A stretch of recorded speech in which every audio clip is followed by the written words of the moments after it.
Dude, not since Kendrick and Drake have I seen a more generational hater than Nicholas Hoult as Lex Luthor. That performance, I love that movie. I love Superman so much. That performance is special to me. Mm-hmm. It is Heath Ledger as the Joker tier in my mind. Wow. Um yeah, That that it's is really just high praise. it's just so perfect. Yeah, like if you know me, I love The Dark Knight. I think The Dark Knight's a great movie. But there's something about Nicholas Hoult. He just like completely annihilates like the tech billionaire Lex Luthor. Um,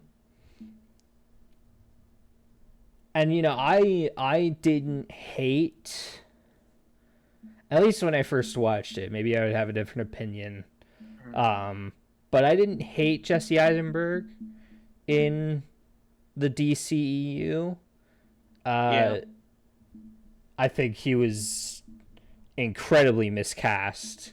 But I think that iteration of Lex Luthor completely like misses the point of the character. Yeah, I mean, it in one way, yes, Jesse Eisenberg was miscast, but Yeah. in other ways, the script did not help him Yeah, well, at yeah, all. like BVS, like even if you enjoy the Snyderverse, the scripts are not their Yeah, strongest suit.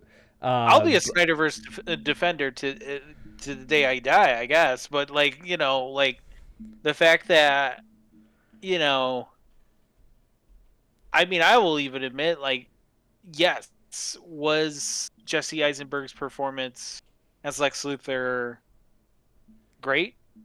No, no, it wasn't. yeah, well, It was just okay. it's not even that the performance is bad, because like if like I've seen the comparisons that they make to Mark Zuckerberg as Elon Musk, or not Elon Musk, as like a Mark Zuckerberg type.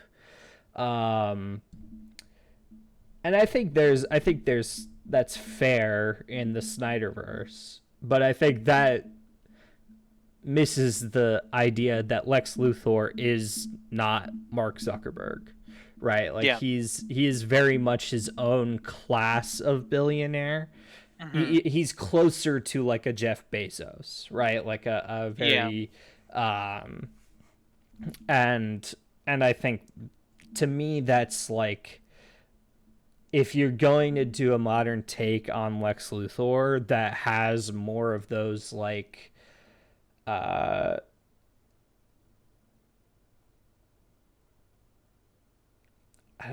more like mirrors real life, I guess, in that way, I think going the Jeff Bezos route is smarter because it's more true to the character.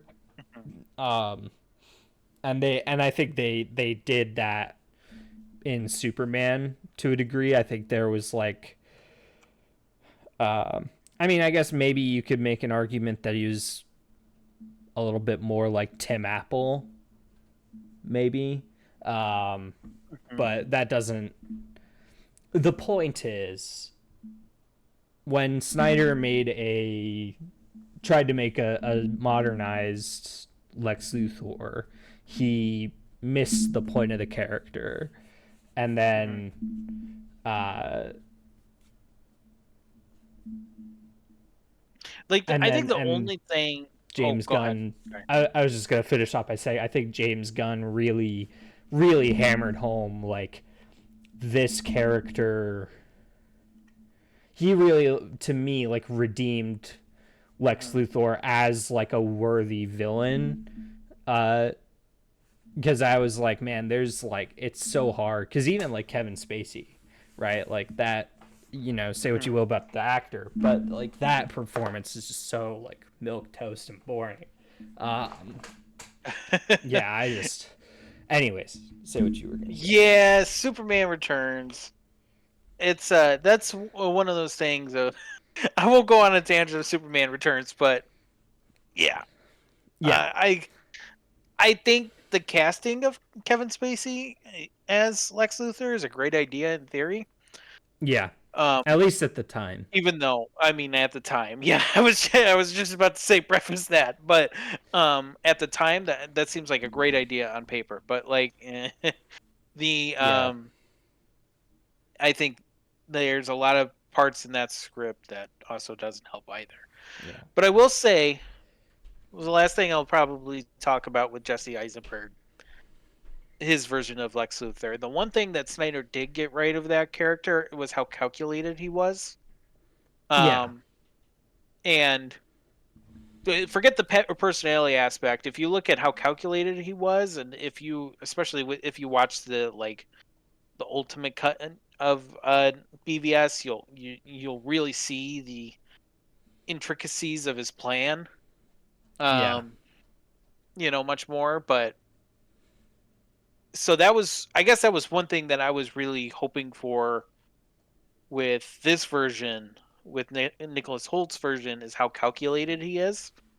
Um, and honestly, we kind of get that from right from the get go, right?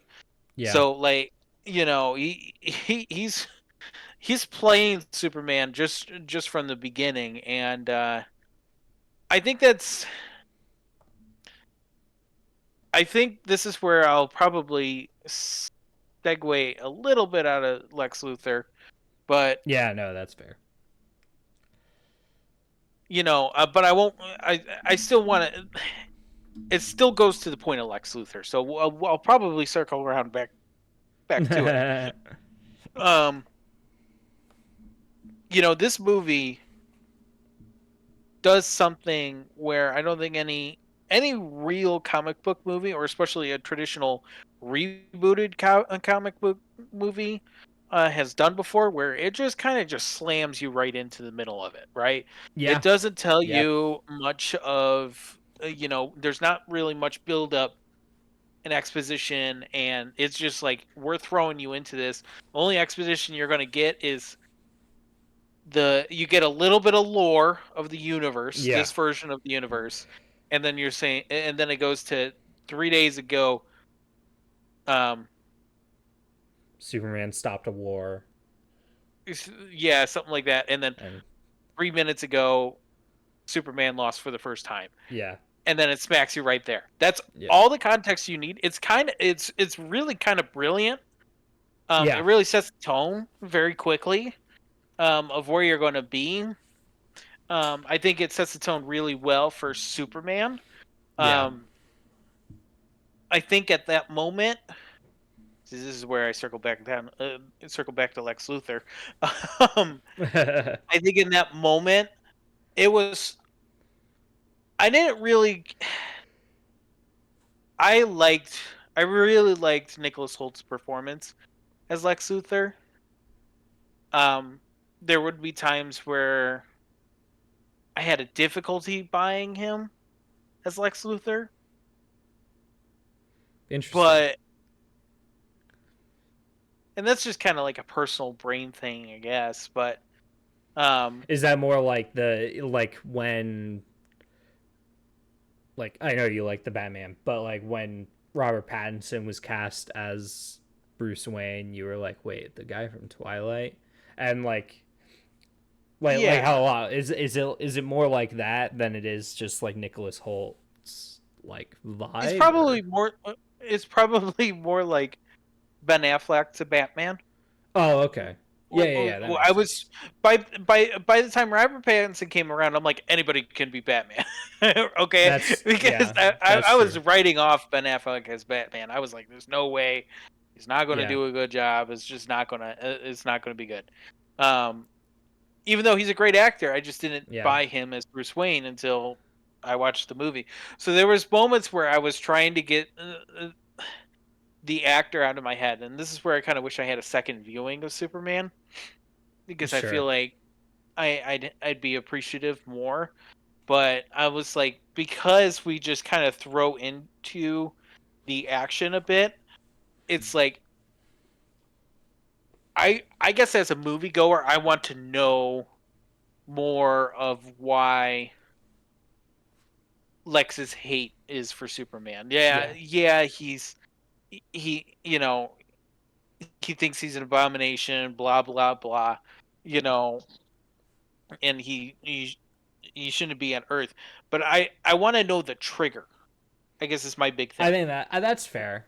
I mean, That he kind of spells it out at the end. He's like, he "I've does. watched the sky." I think that's something that I actually really liked about about Lex Luthor is that like you're led to believe that Lex has like Superman is in the way of Lex's greater scheme. I actually just Right, listened to a exactly. video about this earlier. You're led to believe that like oh Superman's in the way and that like there's a conspiracy around Baravia and Hmm. Jopenhar.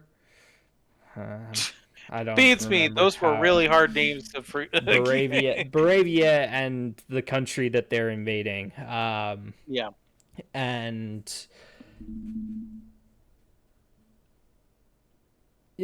like you're led to believe that like there's this conspiracy and you find out like yeah Lex Luthor does stand to gain from this country being Hmm. invaded, but then Lex is just like no yeah like that's icing on the cake. I just wanted to kill you, man. And you get this like the veneer is pulled back of like oh yeah no this was all orchestrated so that specifically Lex could get to Superman. um Hmm. and I really liked that. I mean the last like 20 minutes of the movie is like Hmm. pure is perfection, right? Like I guess like Yeah. the way I would think about it is like when pretty much when Guy Gardner shows up to save the day. Um, Hmm. Yeah. I know. like Yeah. Yeah. that whole scene, and like Hawk Girl like drops the dictator off of the uh Hmm. like she's like I'm not a Superman. Like that was not to get too in the weeds on that, but like considering that this script was finished before the 2024 election, uh Hmm. and everything that happened in 2024, it's crazy like how How relevant. Yeah. on the like not just relevant but like on the nose Hmm. the allegory is. Like it's like, and James Gunn is like yeah no that was pretty much on accident. Like it's kind of wild that I mean, I think it maybe speaks more to just like how in a rut DC movies have been, that Hmm. they just like let James Gunn kind of do whatever he wanted. Um, but it's still kind of wild to me that that movie made it to theaters in the state that it is, Yeah.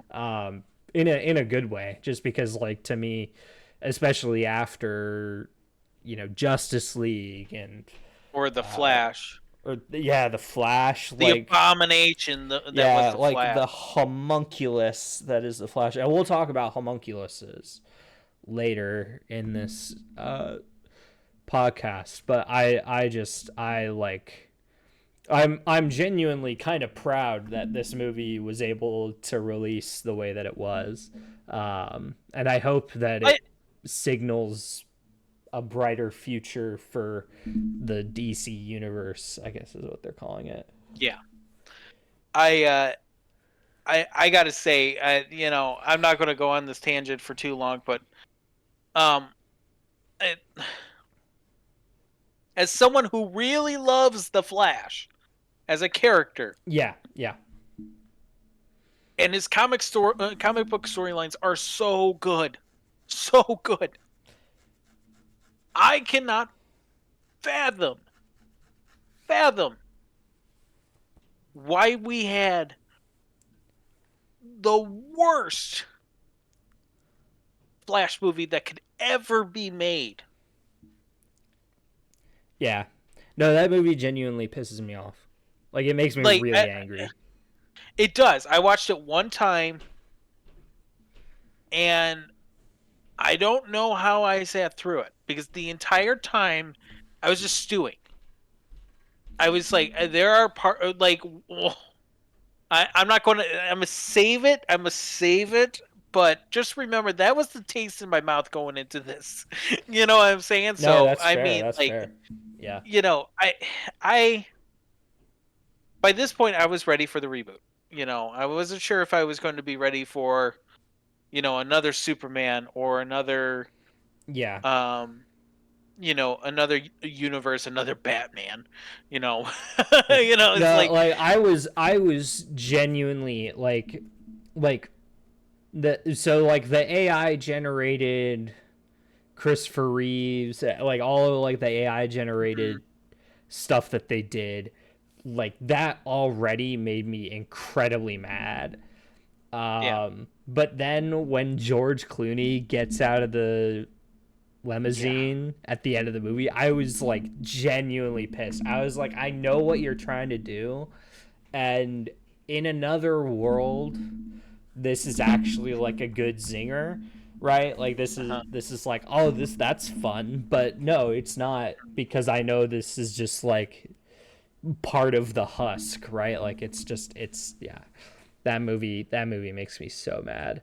Um and it sucks because when I watched the trailers, I was like, oh man, this movie actually looks kind of awesome. Like Right, they got Michael Shannon, they got right. It's like harkening back to Man of Steel. yeah, they've got they got Michael Keaton back as Batman. Like Right. it We're looked getting like it's Supergirl. yeah, they had this like yeah, this like emo Supergirl, and I was like, oh, this is like, I like kind of the vibes of this, it's giving Flashpoint Like, in I like didn't even care a that they were doing a different version of Supergirl. I was like, yeah, I mean, the fact that we were getting Supergirl on screen, I was like, yes, finally. You know what I'm saying? Like, yeah, no, you good, know, yeah. No, I'm on I'm paper, it just totally all there. sounded great, Yeah, and it on was yeah, on Flashpoint. paper.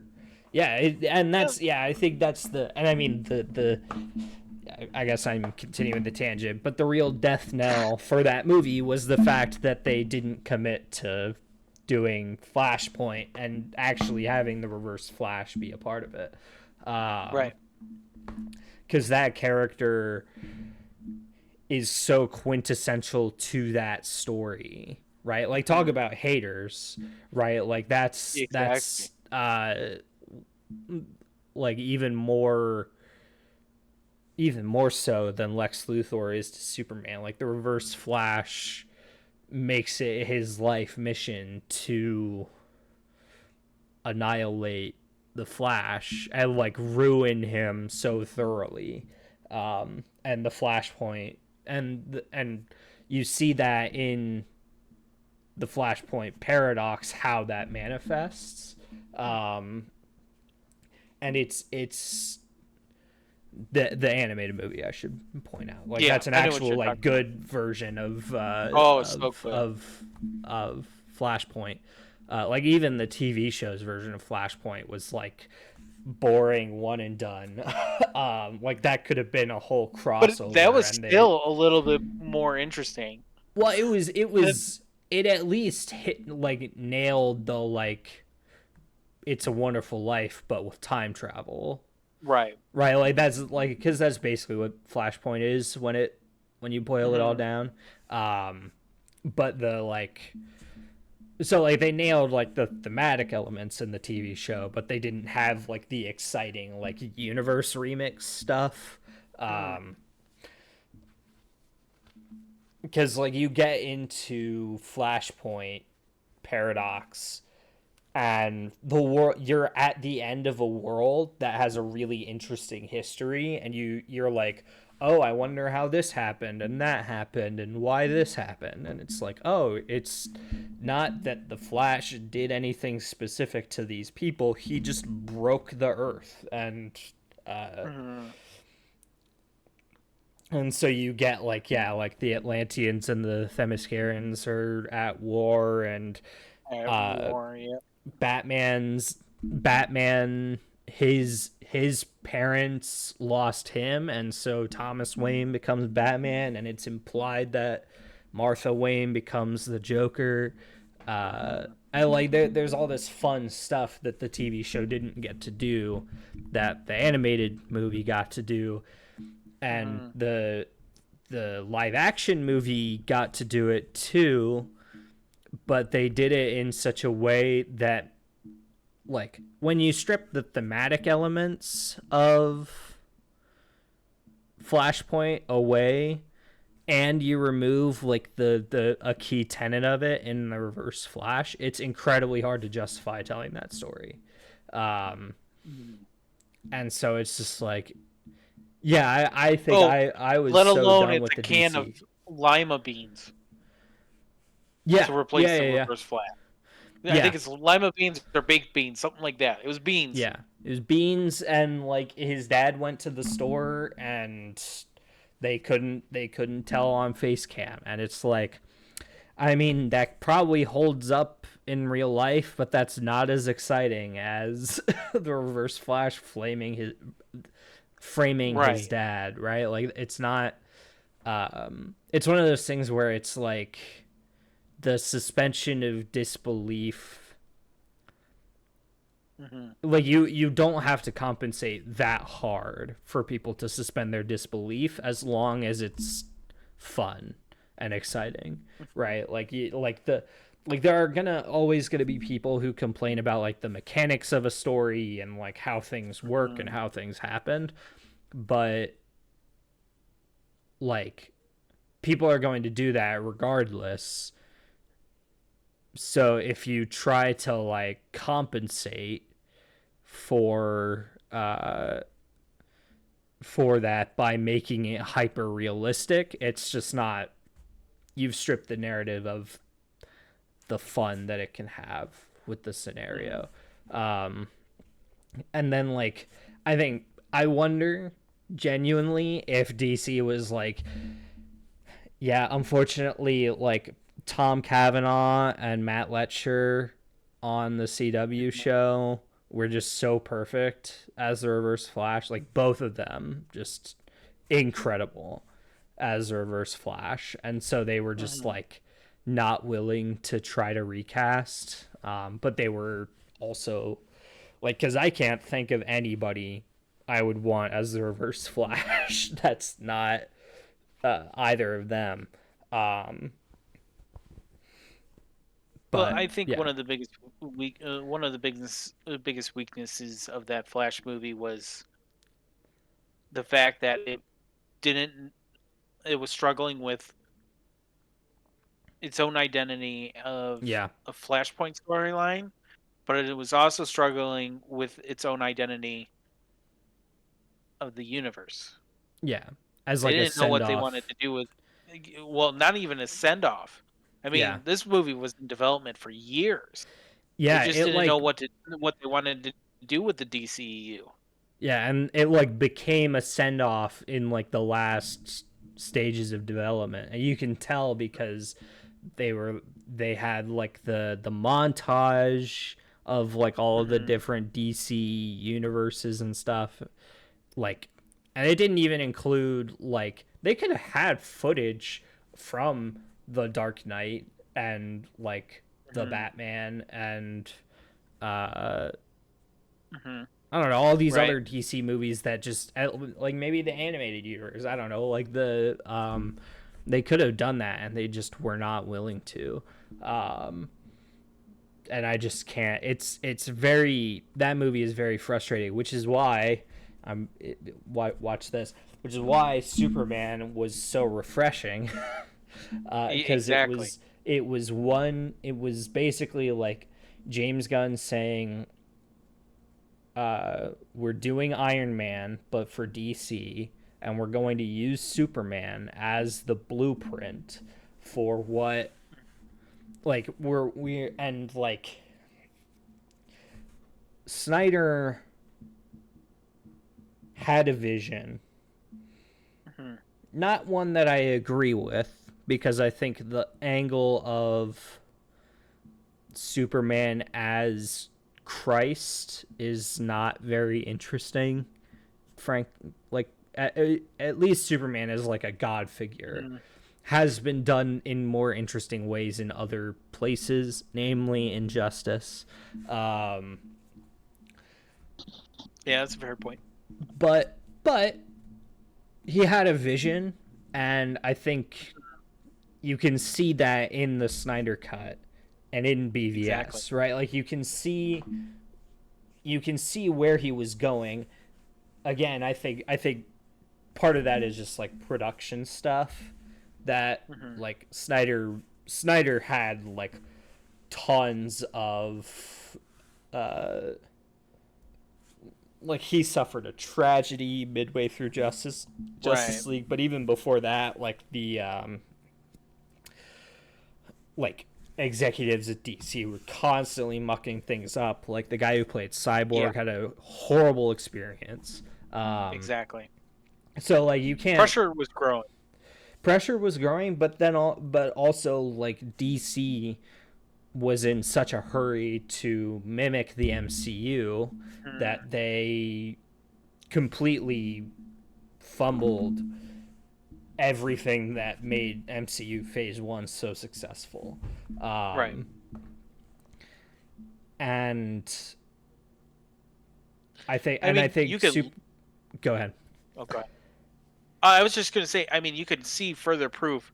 Anything post Justice League, some good ones, some bad ones, but like in that midst, I can't even. Nobody at that time, in those times that those movies being released, could give me a like all pretty much shared the same sentiment that I had of we don't know where this is going. Yeah. Like I Like what's the there's point? that point right. They don't even they like as a universe they didn't even know what their identity was. Yeah. Right? So I mean going into Superman, this version of Superman, it's refreshing just to even just clean slate. It's a Yeah. full clean slate, right? And James Gunn, this is where okay, I'll hold off just for a brief second. Is there anything else you want to say before I move on? Um Not like move on from the topic, but like oh move I on. I guess I wanted to add that like to me, like Snyder had a vision that got mucked up Mm, in like DC executive politics, basically, and you can see that yeah. all over those movies, right? Like you cannot tell me that at least Batman versus Superman and Justice League are not compromised in some way. Mhm. But Yeah. so like it, I think what makes this version of Superman refreshing is like, you know, obviously there are some corporate mandated things about this movie, right? Like Crypto the Superdog being part of it is probably not a creative choice. If I had to guess, like James Gunn makes good use of him, but it's probably Mhm. not like the most it's probably not like the like artistic integrity of the movie requires Mhm. uh Crypto the Superdog, right? And then there's like and then like the inclusion of a bunch of other heroes and all this Mhm. stuff is further evidence of that. But he makes really good use of all of those Yes. things and then fits it all together in a really satisfying way that I think Snyder, for one reason or another, he just wasn't able to like Mhm. thread that needle, right? Like making compelling narratives while also building out the universe, I think just wasn't exactly his forte.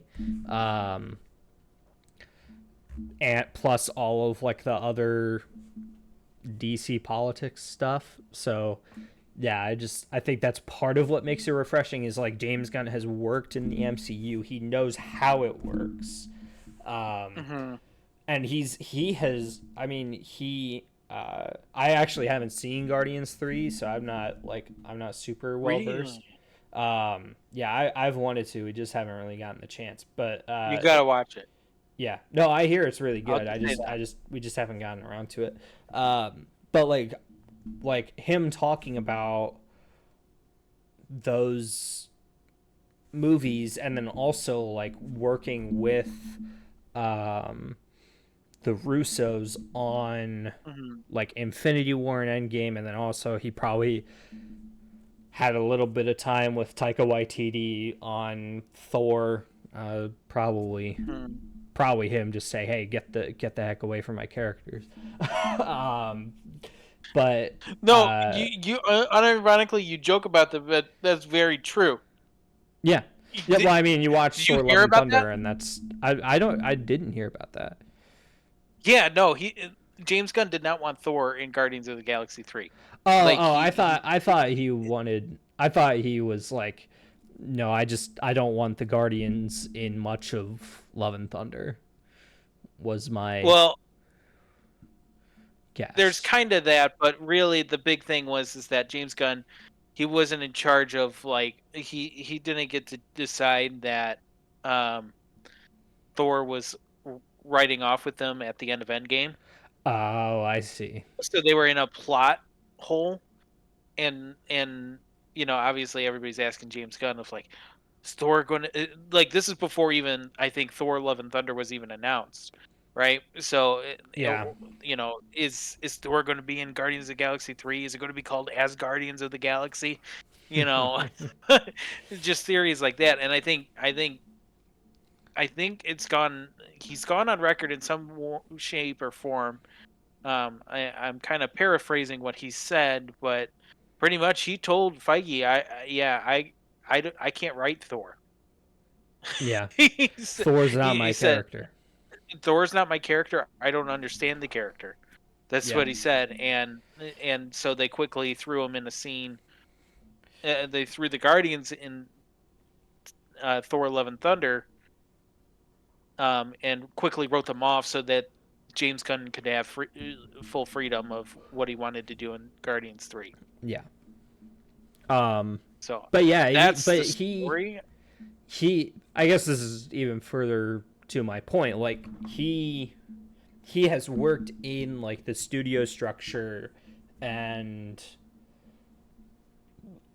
successfully navigated it so that he can get to the results that he wants, right? Like he's gotten there, right? Like he knows how these like big budget interconnected universes have to work in a way that Snyder probably didn't, right? It helps that James Gunn is also assuming Feige's role in the Hmm. MCU, at least from a creative standpoint. Um, Hmm. but uh, but yeah, I think I think it's just like it's evidence to me that like James Gunn brought his experience working at the MCU and is like, okay, I'm going to make he took Iron Man. He looked at Iron Man and said Hmm. like, okay, what made Iron Man work, right? You know, Hmm. you can't copy Iron Man for Superman because they're not No, the same character. and Even then you fall down the same route that you did the old universe did yeah, at that point.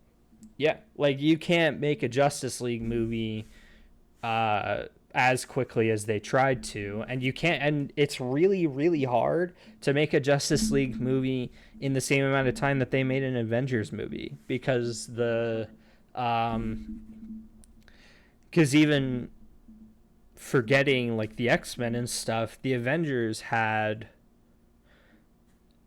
a it it was relatively unproven next to the Justice League. There hadn't really been a superhero team up movie that wasn't the X-Men before Hmm. Avengers.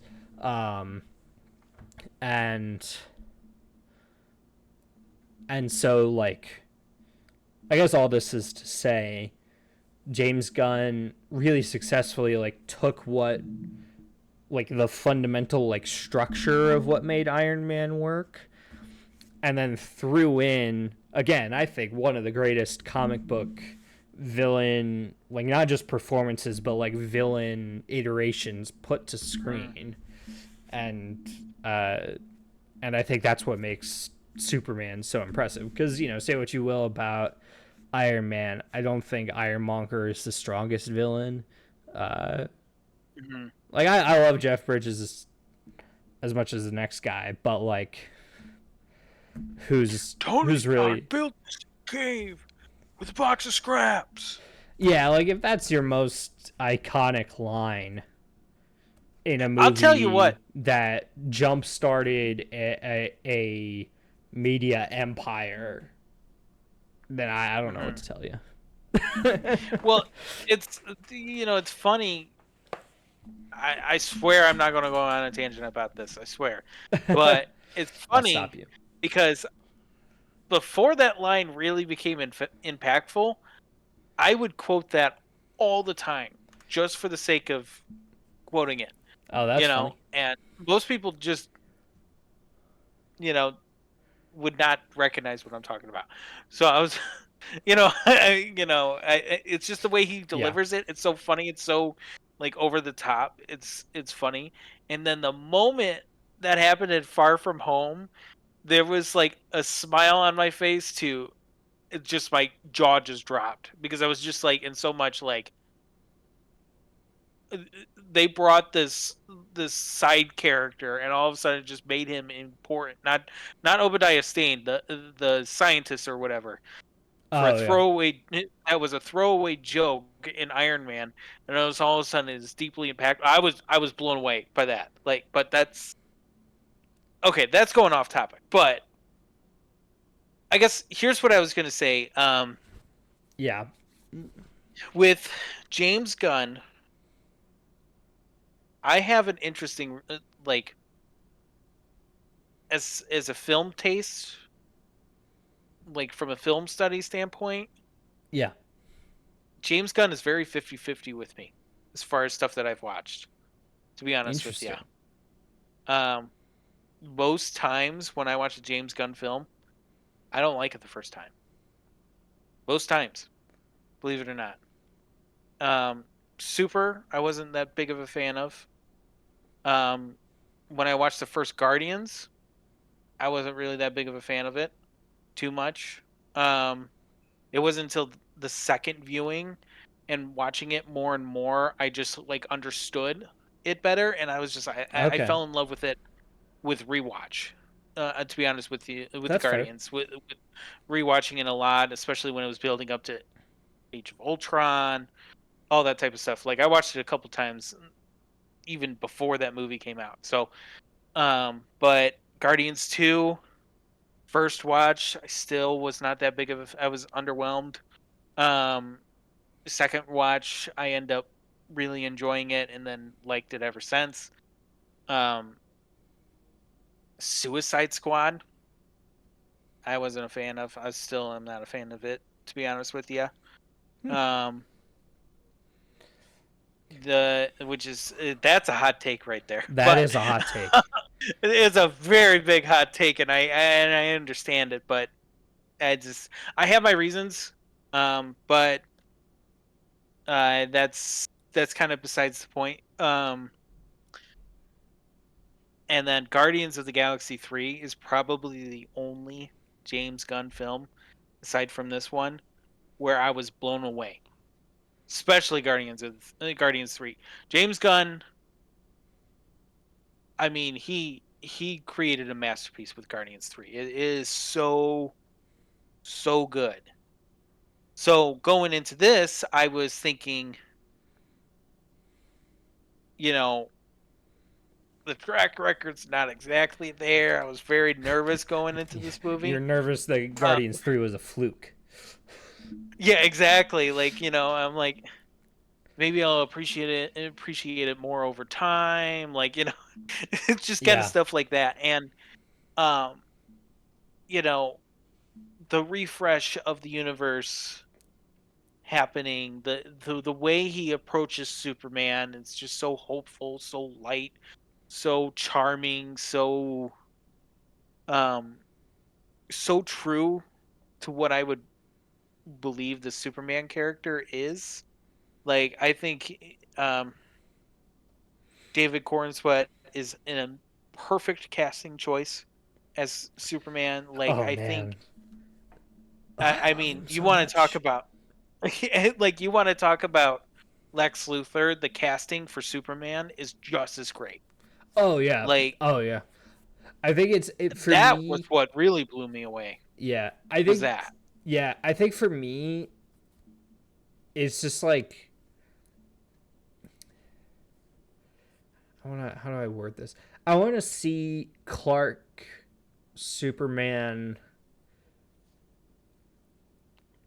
interacting more with I want to see this version of Superman interacting more in a group context because we actually don't get a lot of that in this movie, surprisingly. Like there's a Mhm. little bit. um like I he just hangs love how out he with the says, "Oh, justice, this is just what do you call 'em? Oh, what do they call him? like an An imp or something." interdimensional, yeah, an imp, yeah, Yeah. that's just an He imp, said, "No, they got it. they got it."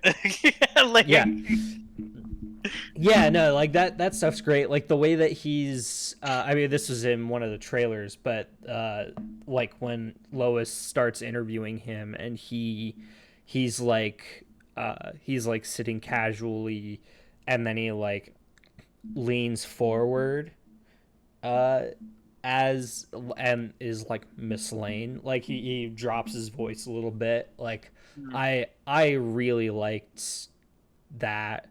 uh like there's a lot of stuff that like in terms of like his Supermanness, it's one of those things where it's like I don't want them to introduce Batman in the DCU for a while.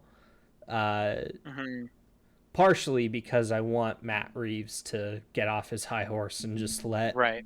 let him in the let At let least the give us part 2, Battinson. right? Yeah. As much as I like Matt Reeves as a director, I'm just like, oh my gosh, just like make it happen. I don't know, like Well, the do the clock's cool ticking thing. for him. The clock's ticking for him because eventually, if he waits too long, it's going to be harder and harder and harder for him to make that movie if the DCU really takes off Yeah. and, there's another Batman around. I mean, yes, the idea of two Batmans existing on screen is very possible. I think as an audience going part, um it's not going to be Yeah. uh I can't think of the word, but really just is off-putting. It's not going to be off-putting, but I do think if, say, the DCU Batman is really good and really iconic, Yeah. the Batman Part 2 is just going to get lost in the woods. You know what Yeah. I'm saying? Like, it's just it's just never going to happen. I mean, And really, you know, it's happened before yeah. with other things. Yeah. Well, and I think to me, this is part of like this is something that I actually kind of admonish both Marvel and DC for, and it's something that I think Marvel is kind of starting to let up on a little bit, but also not really. Um, but like, I think the DC animated universe is such a good example of like you can have these like interconnected narratives, but then you can also have like the Mhm. one-offs, right? Yeah. Like I think the Batman is a really good example of a one-off right? And Mhm. like or there's like Superman Red Sun. I don't know if you've seen that movie, but Mhm. like the I haven't seen that one. No, it's I don't think it's like the greatest thing ever made, but it's like a fun, it's good to like, watch. what if Superman landed in Russia, right? Like it's a really Well, good like honestly, a lot of exploration those of the are. character. Yeah, like that there's like um and like that one doesn't fit into the DC animated universe at all, I don't think. Mm, Um so to me I it's don't like I know. think it's disappointing that all of the live action stuff has to be interconnected. Like it has to, otherwise it doesn't. Otherwise, they're just not Right. going to make it, which I think is disappointing because I think it hinders the idea of like, okay, uh, there's this we can have like we can have like the penguin, right? Hmm. And that can be its own little thing. I haven't seen the penguin, but like we could have that be a part of its own Hmm. universe. And the Battinson verse can be its own little spin-off, but then we have like a main universe Batman, and then that opens the door Hmm. uh for other stuff that like that the Arrowverse can then continue, right? Like that it doesn't Right. have to just kind of fold under the weight of. I mean, the Arrowverse ended because it was time for it to end, but it doesn't have to like compromise so Right. But much an because the example like movies that. are happening. Yeah. So I think it's just it's frustrating that like the DCAU never really took off as an example of that, because I think they had some fun with it, um, Yeah. and I think they there were some missed opportunities there, um, but I do think you're right. I think it's going to be hard to justify the Batman Part Two if they cast Batman in the DCU. Now, James Gunn Well, seems very hesitant to do so right now, which I think is understandable because once you introduce Batman into any context, he becomes the focal point mhm. by sheer virtue of his popularity. But Maybe that's the yeah, formula. Maybe that should be the formula. Establish all your characters. Do what the Snyderverse didn't do. Establish all your characters, and then bring in Batman, yeah, and then bring him as this force to unite the Justice League in a way. Not necessarily maybe have him as a one that unites, because you could argue in Superman the Justice League is kind of starting to form under Superman a little yeah, bit. You know what I'm saying? yeah. Hawkgirl and Mister Terrific are the only two that I would say are like Guy Gardner as a member of the Oh, Justice League is 100% Guy like not. Gardner's never going to be. Like that's just That's a not gonna running happen. joke. Yeah, That's yeah, a running joke for a reason. yeah, and that's great. I'm just saying like they've kind of got two of them, and those are the Mhm. two more like. It's weird to call Hawk Girl low profile, but I think that's just a fact. Um, Just yeah, yeah. yeah, I would agree. Also, I guess is Mr. Terrific in this movie was great. I loved him. I love that he Hmm. got so much of a spotlight. I was expecting Nathan Fillion to have more, but I think he really took a back seat to Mr. Terrific. I don't remember the Hmm. guy's name, um, but I was like, oh, because I had only really been exposed to him in Arrow, um, Yeah, me and he too. was just pardon this is gonna be a little crass, but kind of just gay Felicity, uh, gay man Felicity in that show. They really Um, did try to make him a lot like Felicity, yeah, especially towards the end. and like understandable because Felicity was like when she was introduced, she was like, oh, like the bright spot in a dark place, right? Like the fun and the misery. Um, Mhm. and like she became a very popular character after that. And then they leaned too heavily on her and yada yada yada. I don't want to get into my gripes with the Arrowverse here, but I think uh, I think it was really fun seeing Mr. Terrific in this show, like, or in this movie, being like a very different character to what I had experienced, because that was pretty much, I think that's pretty much the only uh live action iterations are Arrowverse and this movie now. I could be I'm pretty wrong. sure. Yeah. But yeah, and then I read like the Sonic DC crossover, and he was in that for a few panels, but Mhm. not very much. So this was really fun. I mean, all of the Justice Gang were really like fun inclusions. Like Oh yeah. um they're like a fun. It's weird to call them like a fun parody of the boys, right? Because they're like sponsored Mhm. in the universe. Um, but it's a little uh, Oh, it's a fun, like, oh, like you could be sponsored and still be a decent superhero team, like you.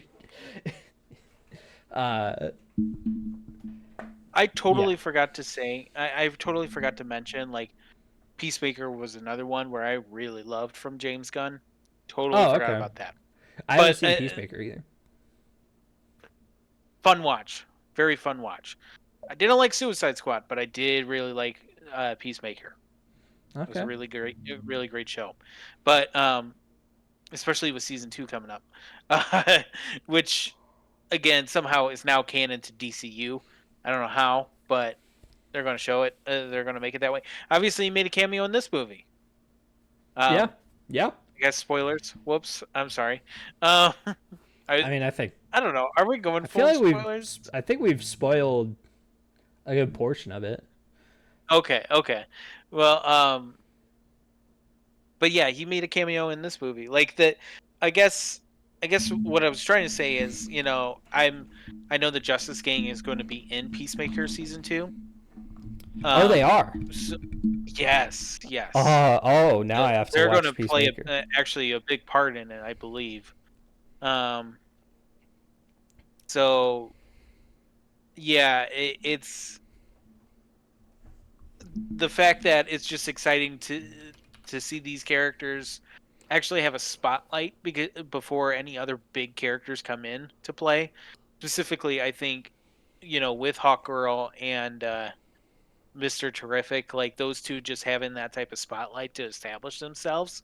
Yeah. Honestly, it's what kind of James Gunn does best, taking a small side character and really establishing themselves as their own Yeah. and really adding depth to them. It is what James Gunn does best with comic books.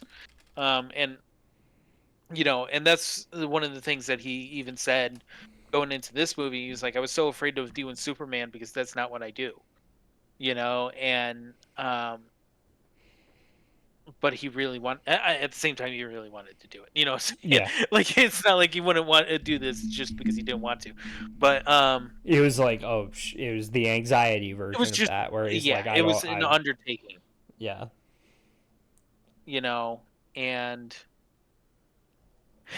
it's I guess my point is, I really like the inclusion of the Justice Gang. I think Guy Gardner is oh, he's so um funny.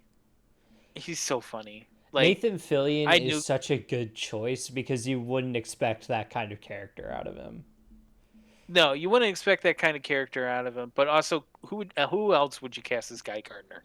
Yeah, Right? no, exactly. Exactly. That's like the entire like vibe is like pretty much only Nathan Fillion, and I say this kind of unironically, like Robert Downey Jr., right? Like would be able to play Mhm. Guy Gardner. And you're never gonna get Robert Downey Jr. to play No. Guy Gardner. There's a reason the only character he's coming back for is literally Doctor Doom.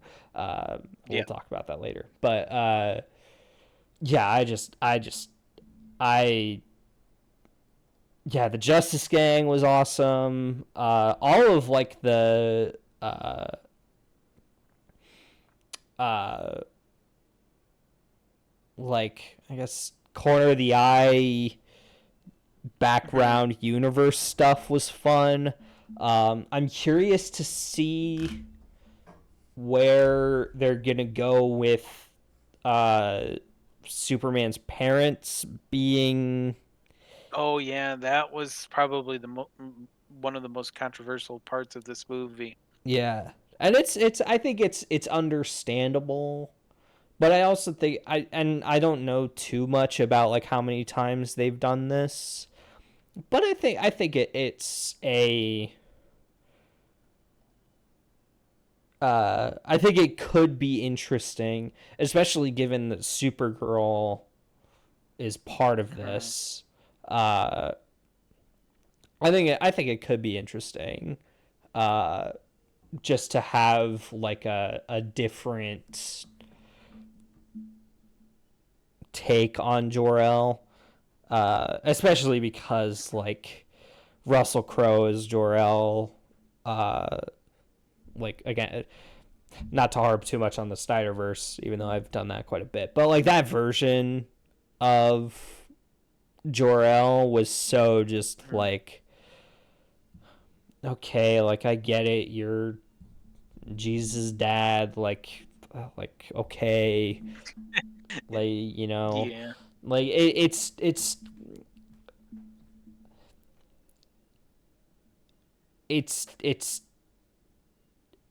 too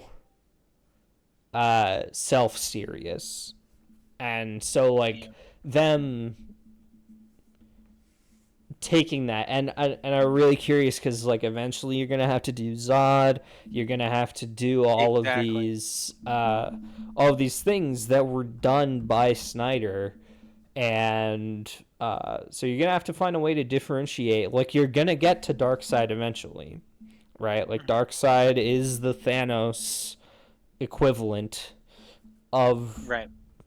DC, right? And uh, it's not one to one in terms of like their place in the universe because Darkseid is literally like an omnipresent god, and Thanos is kind of Hmm. just a purple guy. But uh,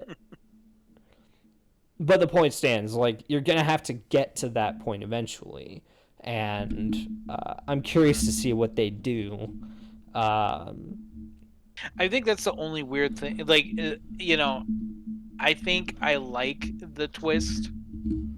Actually, I'll just say, and I don't think it. I like the twist of Jor-El and I'm the name of the mom's escaping me, I don't remember um, either. but like those two being not necessarily the quintessential actual parental figures that we thought they were. Yeah, I really like that twist. More so for a different reason that I'll probably go to in a second. But I think the most interesting part about it is the most, I guess, most worried part of this twist that I have is if they do Zod, how is that going to factor into it? Because Zod is something that's kind of like a polar opposite to Jor-El, right? Or at least my understanding of Zod is. So it's, you know what I mean? yeah. No, I'm I guess definitely I there. I guess so. You run into the situation of like, are you going to retcon it, or are you just going to hold true to it and do a different opposite side of those two characters, which is entirely possible, right? Yeah, You know, the I think the big thing is what I really loved about this twist is what it gives for um Ma and Pa Kent, yeah, pretty yeah, much. It allows them to get the spotlight. yeah. And Um it and I really, think well, go ahead. I was just gonna say, I think it really does something quite nice with the movie where he starts by fixating on his on Jor-El and his biological parents, and then Mhm. ends the movie on reliving the memories of Ma and Pa Kent, right? Like I think that's the because it's evident. He says as much. Like I consider myself a human, right? Like I consider myself a member of humanity in some way, and that's what my greatest strength is. And so his like acceptance of like uh I'm truly no different than anybody here except for the fact that I have these extraordinary powers is I think the a really nice thing. I mean, I think I said this actually after I walked out of the movie.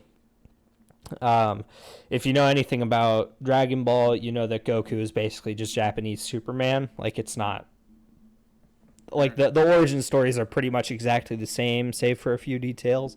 Um, and there's a really fun thing that it pretty much always just comes up in like Dragon Ball games, but it's like whenever like a villain who like because Goku has a Saiyan name, I think Kakarot, and so whenever like a villain rolls up on Goku, calling him by his Saiyan name, they're like, "I hate you, Kakarot. I'm going to kill you."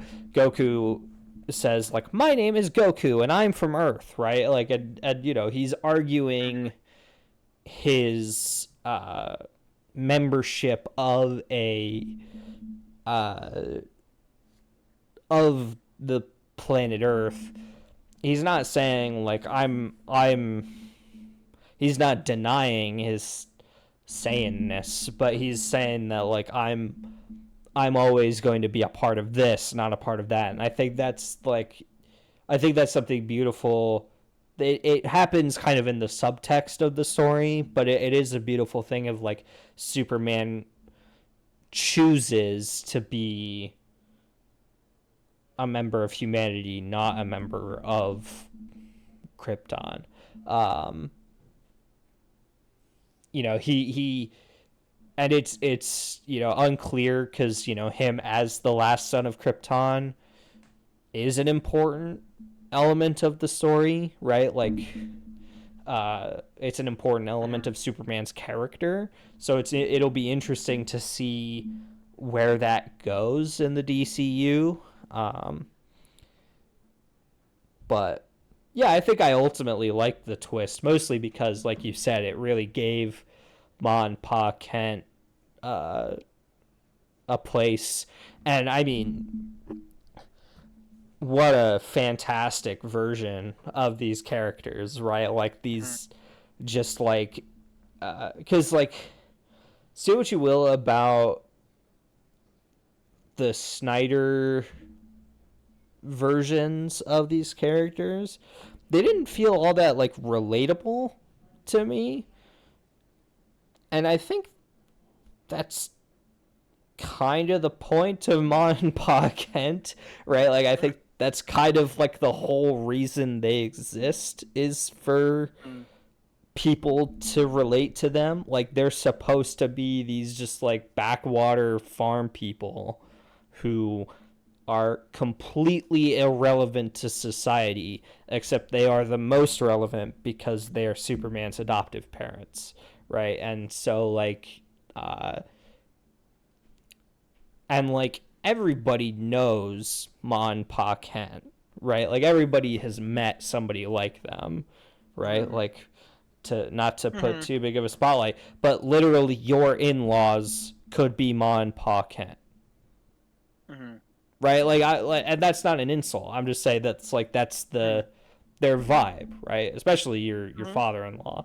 Uh, and so like I'm like I'm dead serious when I say like everybody knows those two characters basically the second they see them, right? Like basically the second they see them, they're like, "Oh, I know these two people," and it's there's a little bit of stereotyping there, but it's also just like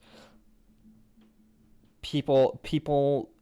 This is somebody. Everybody has a friend.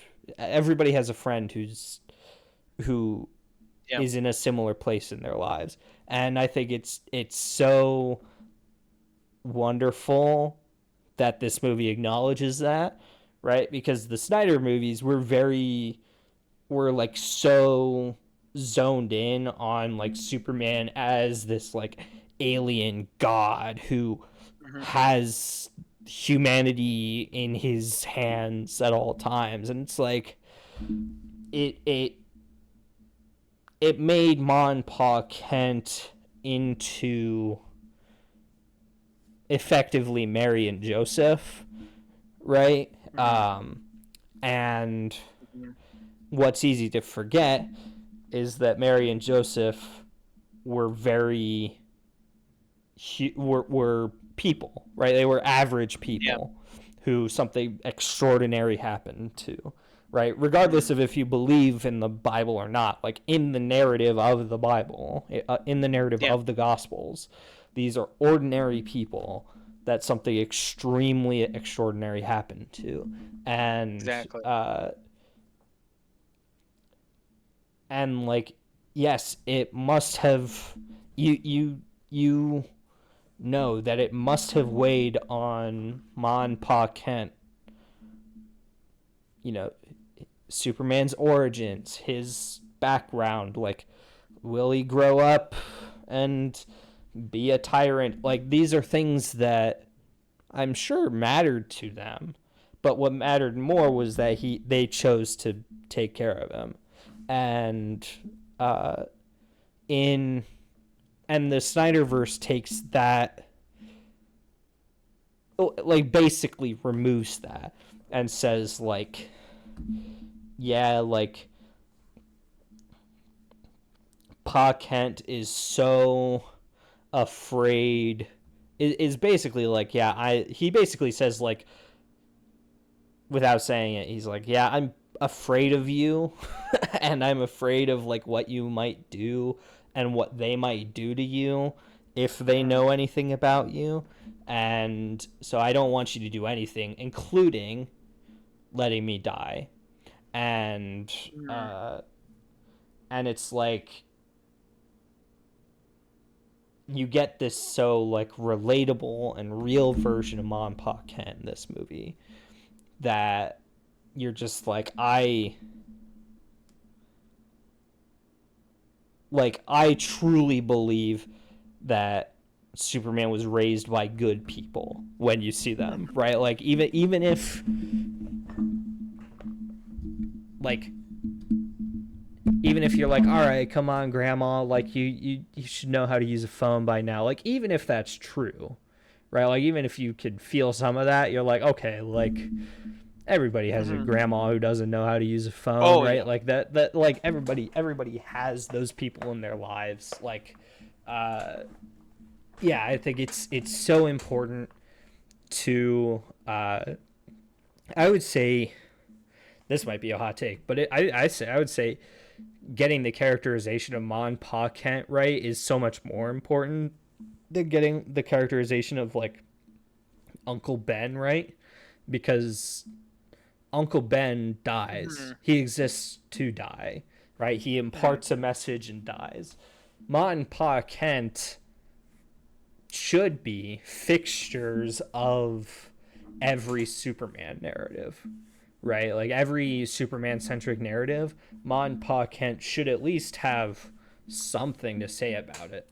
And so, like, they're gonna be at his and Lois's wedding, right? Like that sort of thing. Um, so yeah, that was a whole tangent, but I just loved Ma and Pa Kent in these in this movie. I think they were, for as little as they were in it, I think it was they were just perfect. Yeah. I mean, I think the big thing for me is like we're talking about like comparing it to other versions of Superman, one of the things that this movie does is almost the opposite. It is the opposite of how the others have been structured. You know, it's always about the tale to Earth, him discovering what his real parents are, and then honestly, the his adoptive parents kind of get disappeared into the background, or Yeah, in case of the Snyderverse, killed. You know what I'm saying? yeah. Like, you know what I'm saying? Like, Does Martha Kent die in BVS? I don't remember. not in I don't think so. not in BVS. She has a part in Justice League, Oh, yeah, yeah, yeah, and yeah. She survives all of that, I think. yeah, she survives all of it. But yeah, she survives all of it. But I guess more of the dad. But Yeah, yeah. I was trying to. I I was guess the just trying to remember. I guess the point is, none of them die by the end of the movie. Yeah, None of them. And I think that is that right there, just even in the structure of the storytelling of what James Gunn's trying to do with Superman, is like we started off as Superman, and then we get to by the end his humanity. yeah, Right? which It's is it's great. almost the opposite of what every origin has done of Superman, where it's human then Superman.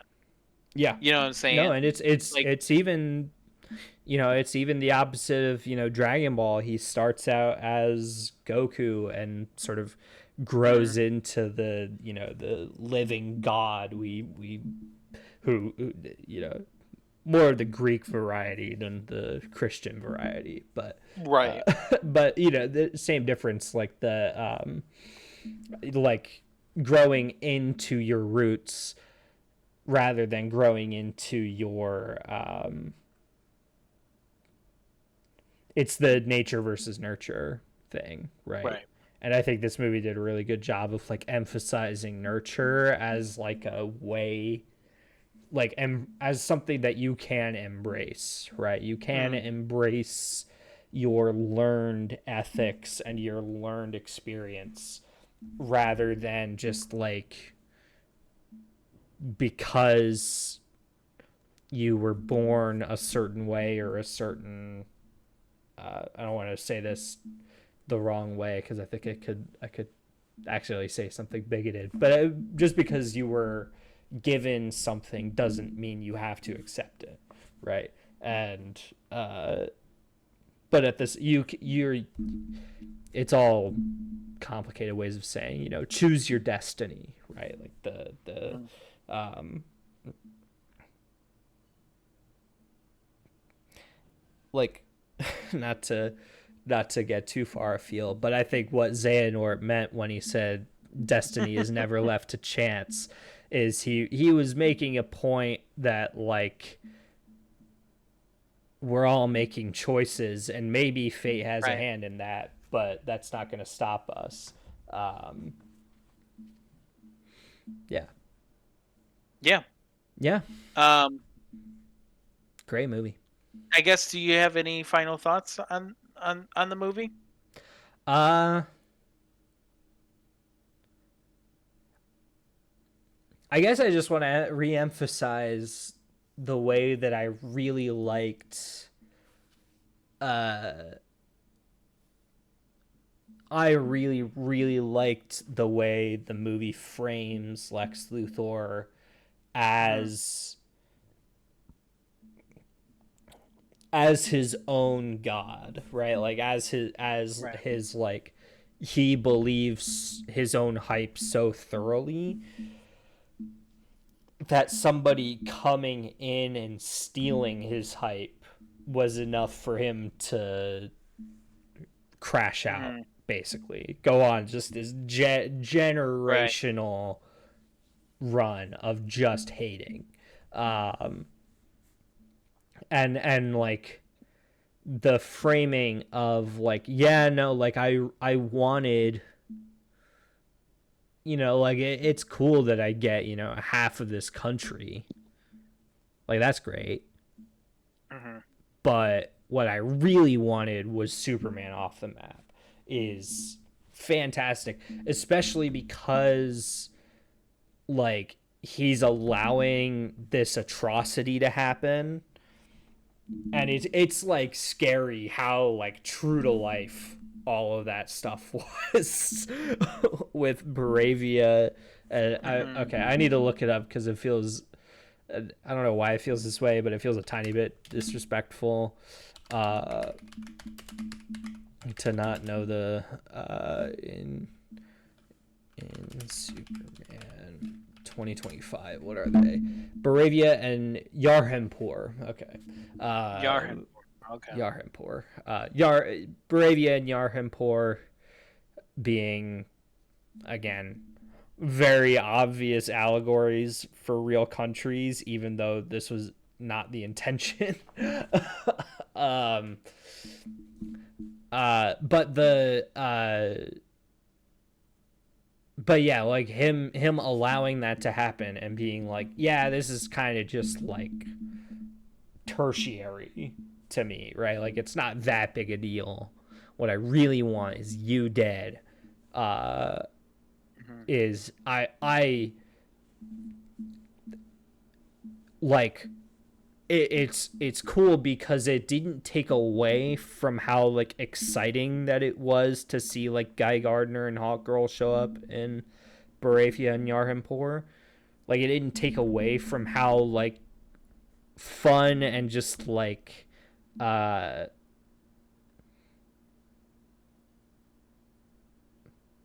like cathartic, I guess, the way that that played out, cuz like, you know, witnessing the world as it is right now, like you wish you could just like hop down and just destroy these regimes that are hurting people, but nobody can really do that. Um, so like it's cathartic to see it happen. So it Hmm. doesn't take away from that, but it also is such a like it makes Lex Luthor into that much greater of a villain, I guess is my so I want to reiterate that because yeah, I think this was, it's crazy to say, but I do think it's one of the greatest comic book villains put to screen since Heath Ledger as the Joker. You know, right up there with Thanos and oh, I'm trying to Killmonger a little bit. Yeah, Michael B. Jordan as Killmonger is pretty rad. Um, Willem Dafoe. yeah, Willem Dafoe, like right up there uh, Hmm. with all of those just excellent. You know, not just performance, but also writing. Right, like the just all of it Right. across the board was just fantastic. Yeah, Yeah. I kind of echo a lot of those thoughts. I mean, this movie is just everything the DCU needed to be. yeah, Something different, but also a return to form, and it makes you really hopeful for what's to come as far as where they go with these characters. yeah, Um, like for me, one of the things that I wanted to see out of this movie was how the approach of this movie would be in its tone that can let lighter DC characters have some spotlight that they couldn't have it in the Snyderverse, right? Particularly the Flash. I'm not going to lie. I was seeing how I wanted this style to be something to where I could see, oh, the Flash would fit perfectly in this, yeah, and I was not yeah, disappointed, yeah. No, right? and it Because was yeah. I Yeah. almost oh, go ahead. I just wanted to say this is my final thought. I was like, yeah, this is basically the only context where I'd want Grant Gustin to come back as the Flash. Uh, is in this version of the universe because Mhm. I think it would be really cool. Um, Yeah, but I'm also I think like, do whatever you want. I'm not right. super attached to that. But I think the big thing for me is I just the Flash is so wacky, but it's so great. It has so great of storylines that it and as a character, it's just he's such a cool character, right? Um, and I think he's wacky enough that he fits perfectly within James Gunn universe. It's kind of sad to say, which is ironic compared to what I was saying earlier. Not necessarily sad to say, but it is ironic from what I was saying earlier. I watched this movie and I'm like, man, I don't think Yeah. he'll ever want to do it. But you know who'd be great at directing a Flash movie? James Gunn. Yeah. Yeah. Could be anything.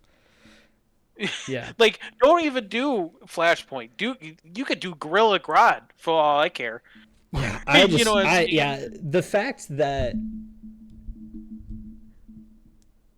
their first instinct, I don't know if it was their first instinct, but that the fact that like nobody put the brakes on doing Flashpoint as the very first movie, as the very first solo Flash movie.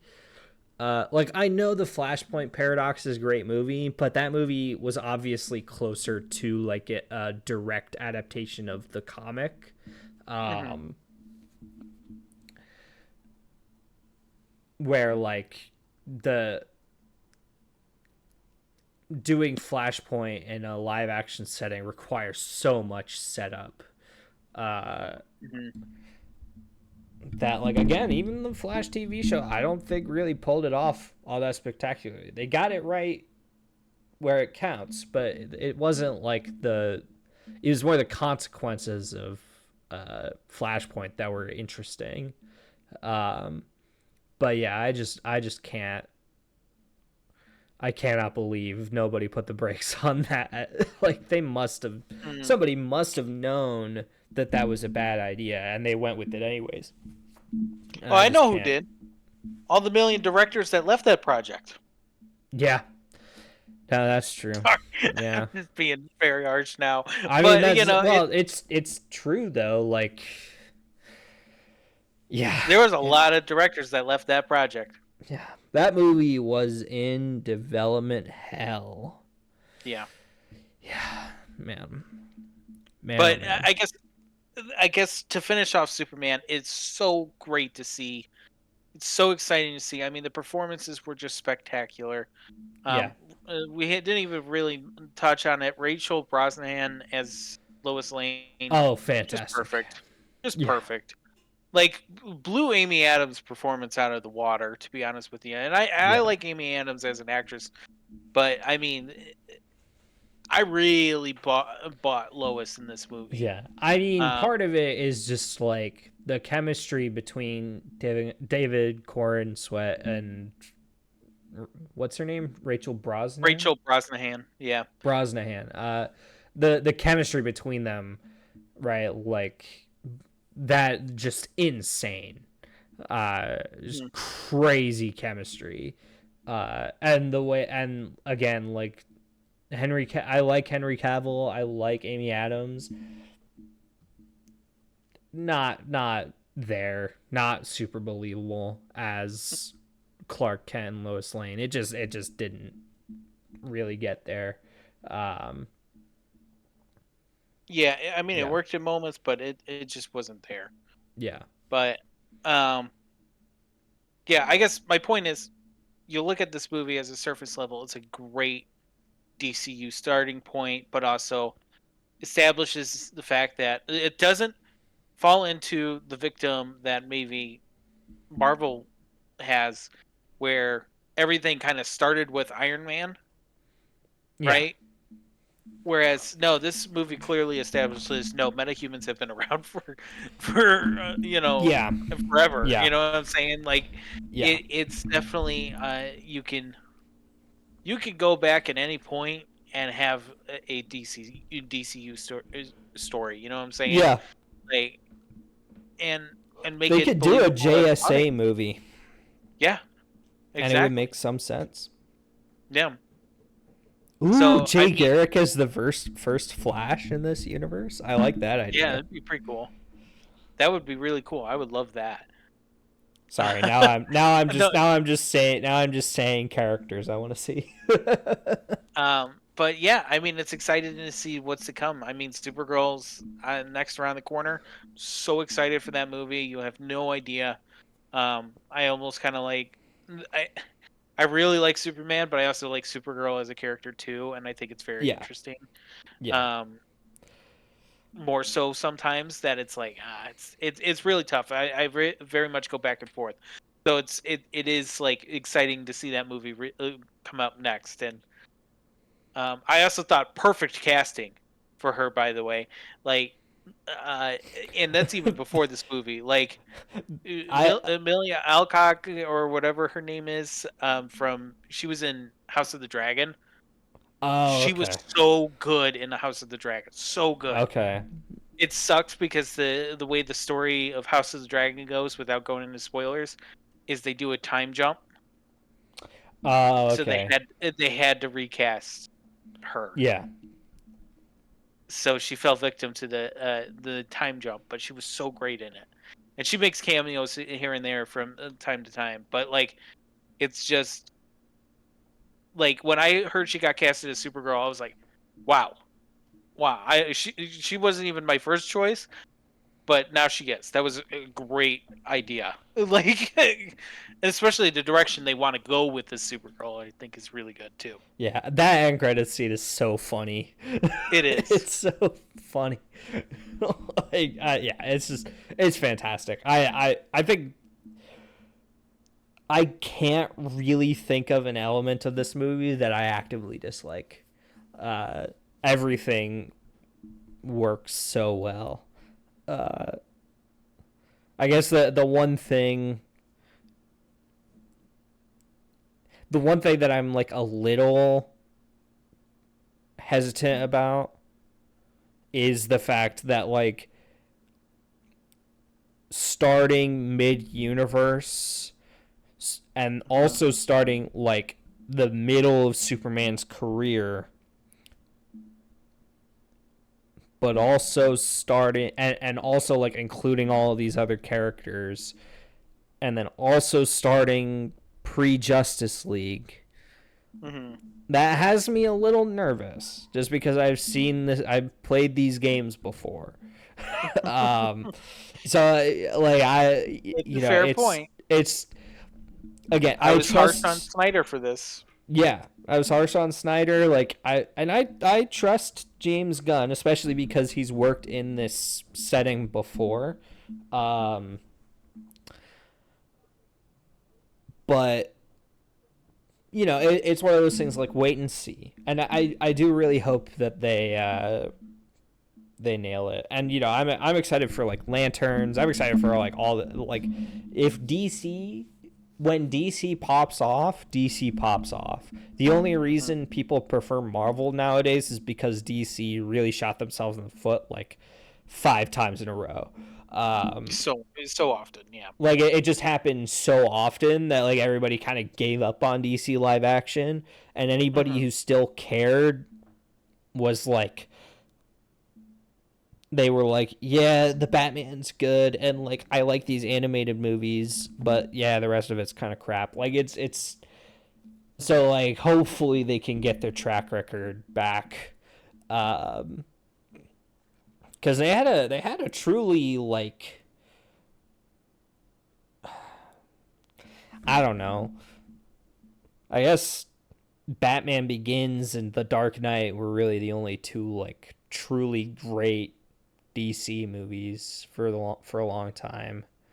Yeah, in the Um, 2000s especially so. yeah, the 2000s were kind of DC's just on Batman, but then the 2010s Marvel just killed them. Well, they It was couldn't kind of crazy. in the 2000s they couldn't do anything with besides Batman. Like they did Superman Returns, that didn't go well. They did, Yeah, they did Green Lantern, that really didn't go well. Um like, it's I just saying forgot like about Green Lantern. Yeah, anytime yeah, they tried to do a side project that wasn't, and not a side project, but another project that wasn't Batman, it just would go south. And that was literally Excluding maybe Watchmen. probably just because of Nolan Right. that worked out so well. And Watchmen, that's a perfect, not knowing too much about Watchmen, that's a perfect choice for Snyder, right? Like Yeah. that's a great like thing that Snyder can really sink his like Mm-hmm. philosophical, yeah, I said that right, philosophical teeth into, right? Like he could just Mm-hmm. really go ham on something like Watchmen, whereas like Superman, not the best breeding ground for that sort of thing. Mm-hmm. Unless you're going to adapt specific Superman stories, whereas like just taking General Zod and making him uh pilot, I guess. Pontius Pilot. Like I like the narrative starts to fall, or the metaphor starts to fall apart. But like the point being like uh unless you're adapting specific narratives, Mm-hmm. that stuff, Superman is not like a great breeding ground for that stuff. Right. So I really liked that they were like, we're gonna do Superman and Lex, and we're gonna make Lex hate Superman so much that nothing else really matters, and we're gonna have fun with it. And Yep. I think that was a great choice. Uh, and Nicholas Hoult and David Cornsweet in the one, I guess like two. Eh, no, they interact actually more than I remembered. But yeah, they like every time they interact, they just light up the scene with the Oh, way that absolutely. it's like it's sort of like since Daredevil season 2 with John Bernthal and Charlie Cox on the rooftop. Oh, yeah. That's like the standard by which Yeah. every superhero, like every time a superhero argues with another character on like a motivation and philosophy level, that's the standard. And like I think they got pretty close here. Yeah. Um, They did. so yeah, I love this movie, and I can't wait for more. Yeah. It's like I definitely want to rewatch it. I think I might. I mean, there's a high chance I might watch it within the next few weeks. I might. I'm probably going back to the theaters. Um, for this, and then definitely for Fantastic Four, which we'll talk about a little bit later. I definitely, I hope I could catch both of those movies before they go out of theaters. But Yeah. um, Thinking about it, I might go see Superman tomorrow night after work, just for fun. yeah, I get it. I mean, yeah, I definitely understand that. Like, there have been times where I've done that before. But I guess I guess that kind of concludes Superman for right now. Yeah, Um, that was a very long cold open, but that was. Yeah. in a way that I think we gave Superman a really good spotlight here. So Yeah. basically, welcome to the Sorry I Like This podcast. I'm your host today, Caleb, and I'm joined by my fellow co-host Ezra. How are you feeling after that? I'm doing great. I love Superman. This feels a little bit like when you're watching an episode of a TV show, and then like 30 minutes into a 45-minute episode, they get to the opening credits.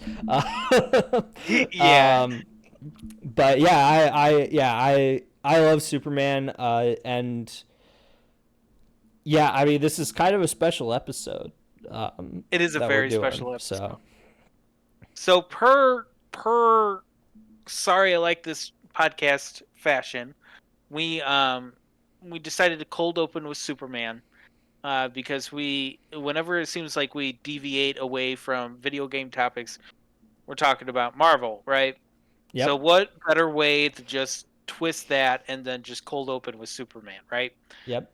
Give Superman the time of day, the spotlight, because there's a lot of stuff that uh, you know that since the last time we've talked with Marvel has come out, right? Yeah. And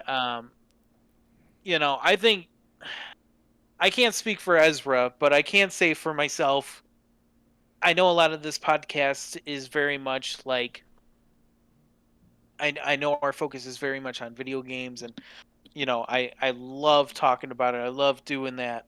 But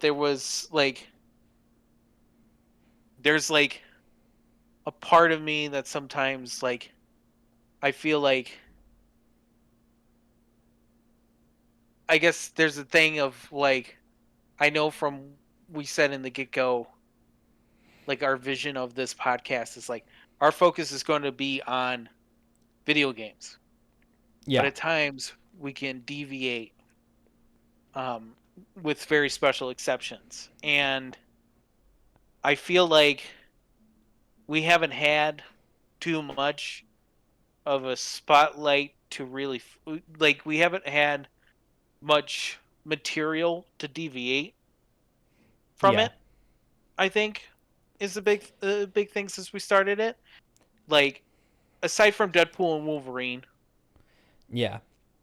I And really like think kind of the Sonic movies a yeah, little kind bit. of the Sonic movies, but that's still within the video game realm, right? Yeah.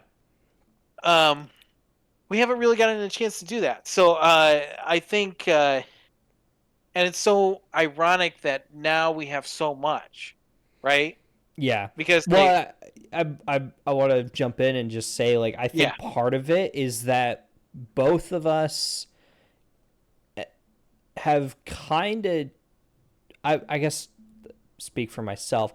I mhm, kind of jumped off of like the Disney Star Wars Marvel train a little bit just because I wasn't that into it anymore. yeah, That truly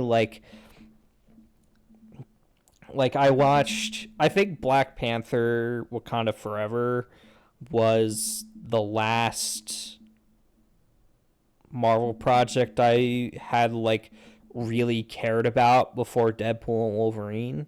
Um, mhm, and like even though they brought back Daredevil for She-Hulk and Wilson Fisk was in Hawkeye and all this stuff, I just wasn't that into it. Um, and so I was like uh, so I think I just kind of and like again, I didn't like love Black Panther Wakanda Forever. I had some real issues with it. I don't really want to get into that here, but I had some real mhm, issues with that movie. And I just think it had I think the Marvel universe kind of lost me a little bit, and Star Wars I just could not like. It is so hard for me to really pay mhm. attention to that franchise anymore. Um, as much as there's stuff that I will always love, it's it's hard for me to care. And like DC, like I said, that's been floundering for years and years. And the Flash really put that nail in the coffin. Uh, Well, I mean, but yeah, this year oh, go especially has been a real like reigniting of like my love on. for Mhm. this stuff. Um, so I think I think partly it is due to real life circumstance, like you know, and this is before the podcast, but COVID did a huge impact um into filmmaking in general, just even yeah, outside of Marvel and DC and Star Wars and all that.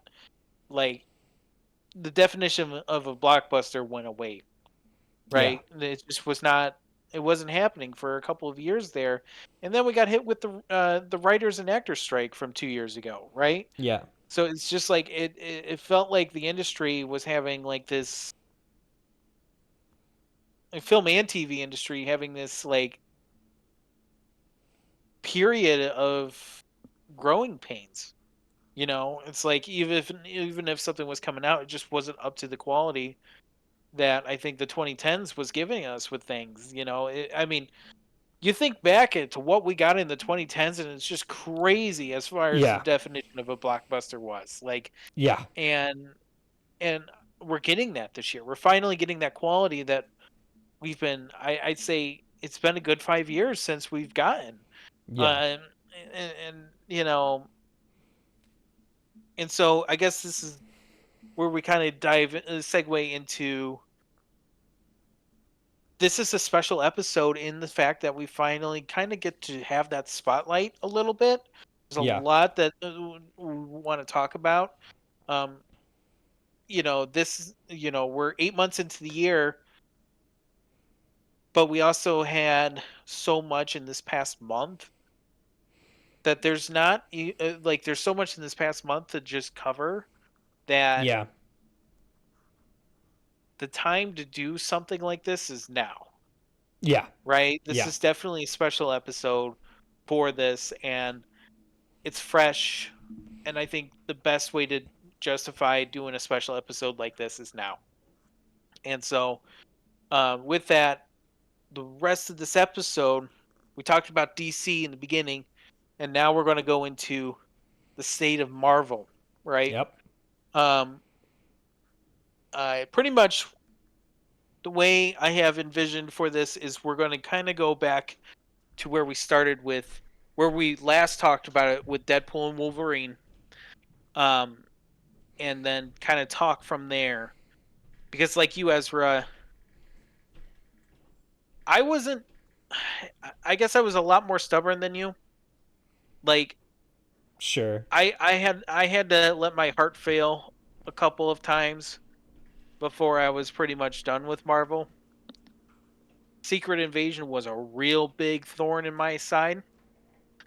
Like I I don't know if that came out before or after Black Panther, but I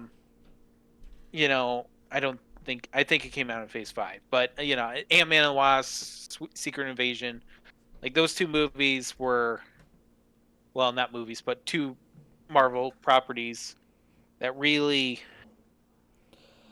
they were making me almost give up on Marvel. I'm not going to lie. Um Yeah. and So I mean, Deadpool and Wolverine was very much a fun, refreshing take. Even though as an MCU movie, I don't think it's honestly I don't think it's the greatest MCU movie, but as a Fox X-Men movie, it's great. You know what I'm saying? Yeah, yeah, yeah. Um, Well, I kind of viewed that movie very much as like, okay, he's kind of in the MCU, but this is really a send off for the Fox exactly. verse, right? Like the That's the the that's the whole way I view it too. project. Yeah. Yeah. And so I mean, it doesn't really count for the state of Marvel, right? In some form of capacity. Even though it's a hit, it was great, you know.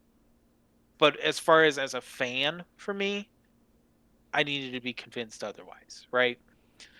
So I mean, it put a lot of pressure into this year. I mean, this could have been a make or break year, um, unironically. But I mean, going into this year, we had What If season 3. So you go from Deadpool Wolverine to What If season 3, and I watched What If season 1. I watched What If season 2, and then there's season 3. What If season 1, like, I know that sounded like so like here's fact, but it's season 1. I'll just say this: my biggest thing with What If season, just What If in general, is I was never a big fan of the animation style. Um, it struggled as an identity to know what it was as a show, Yeah. and anytime the biggest problem the show had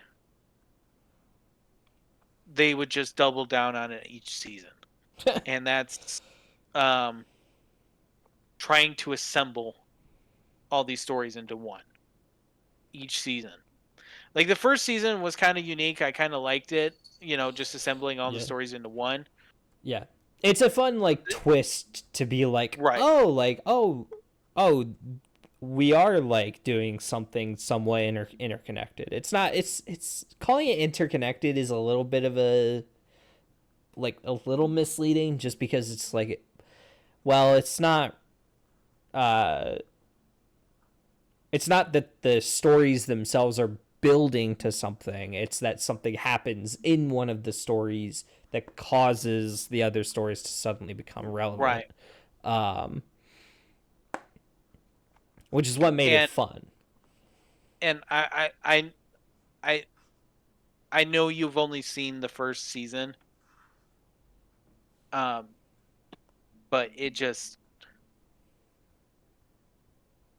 it took all the fun out of, I think, What If season 1, where of like the special parts of What If season 1 were just like the singular episodes that were just so starkly different in tone that it just was like I think to myself, like the Doctor Strange episode to this day is an amazing episode. You know, what but I don't know. The show fell off really badly for me, and I in mean, season 3. Oh, go ahead. I just wanted to add. I think part of it is that like all of the what ifs that I hear about are incredibly lame Yeah. too. Like the what ifs themselves, right? Like a good what if is like what if X Mhm. fought X, right? Like that's Right. classic what if, right? Like Dragon Ball does it all the time in its video games. Uh, any good long-standing franchise is basically always just a bunch of what ifs, right? Hmm. Um, and so what separates the good from the bad is not just the like a show about what ifs. You gotta go kind of zany and crazy with it, Hmm. and they just kind of don't most of the time. At least the ones that I hear about. Yeah. Uh, and so it's just like, well, then why am I watching a less cool version of the MCU? Right. No, and almost kind of makes it worse, right? Because Yeah, I mean, it is in some form of a way canonized in some form of capacity. yeah, Um, and it just like I hope they just leave What If to rest and don't bring it back. It's in the same yeah. boat as almost Secret Invasion. But Wow. but at the same time, there are each season has like a one or two episodes that is just like, wow, it hooks me enough to keep watching. Yeah, You know that what I Doctor mean? Because Strange episode in the first season is pretty cool. right. And you know, so I mean, going into this year, I mean, it's continuing that cycle that Marvel had. For every good project, you had 1 to 2 bad projects to follow. That Yeah. was going on.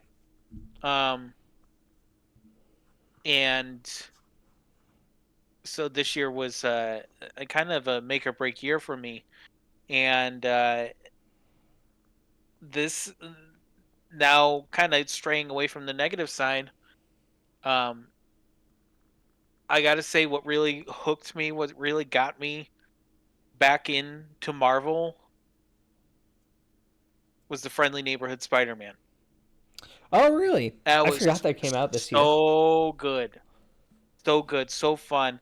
You want to talk about a what if storyline done right? Friendly Neighborhood Spider-Man is so good.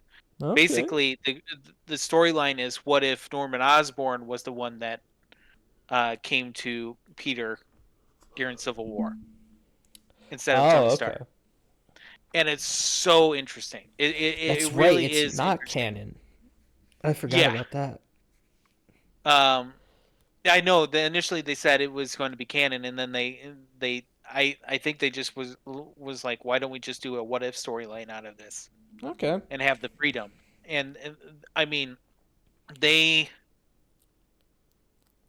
it's like it harkens back to Spider-Man Homecoming, but also allows the Spider-Man mythos, the traditional Spider-Man mythos, to really come in to play. It's completely street level the entire time. Yes, there some cosmic elements. You get some cosmic elements in the first episode, and then in the final episode. But it's in that classic style, classic 60s style not animation, but like comic book style that Spider-Man had. Like all his villains are traditional look. Like Doc Ock is like straight out of a comic book. That's Um, cool. you know, there's there's one there's one MCU character that doesn't overstay his welcome, but he's not like an actual MCU character. He's a what if version of that character, played by a different actor, but a really strong actor at that. But it was so much fun, and I was hooked. I watched it and I binged it within a day or two. Oh wow. Like I haven't binged that like that in a long time. And honestly, I was like, man, I want to talk about this on the podcast, but then other stuff was coming up at that point, like other Marvel content that it was just kind of sandballing. You know what I'm saying? Like um because then I mean, you get to Captain America, which is the actual next thing, and I don't know, maybe I'm just a big fan of Captain America in general, but I will be an apologist to this film Yeah, to to the we end.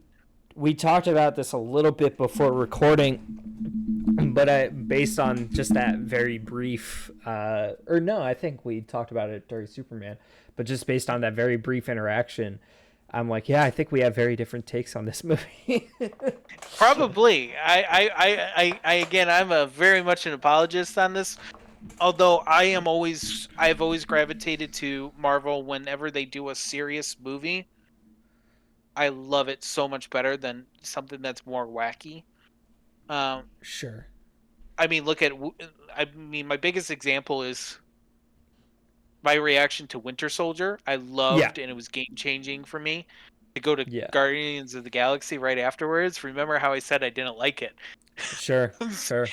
So I mean, that's Yeah. when they do a more serious tone, I gravitated to it more. Yeah. Now that's not to say this movie isn't without flaws, and there's one big flaw that I'll talk about later.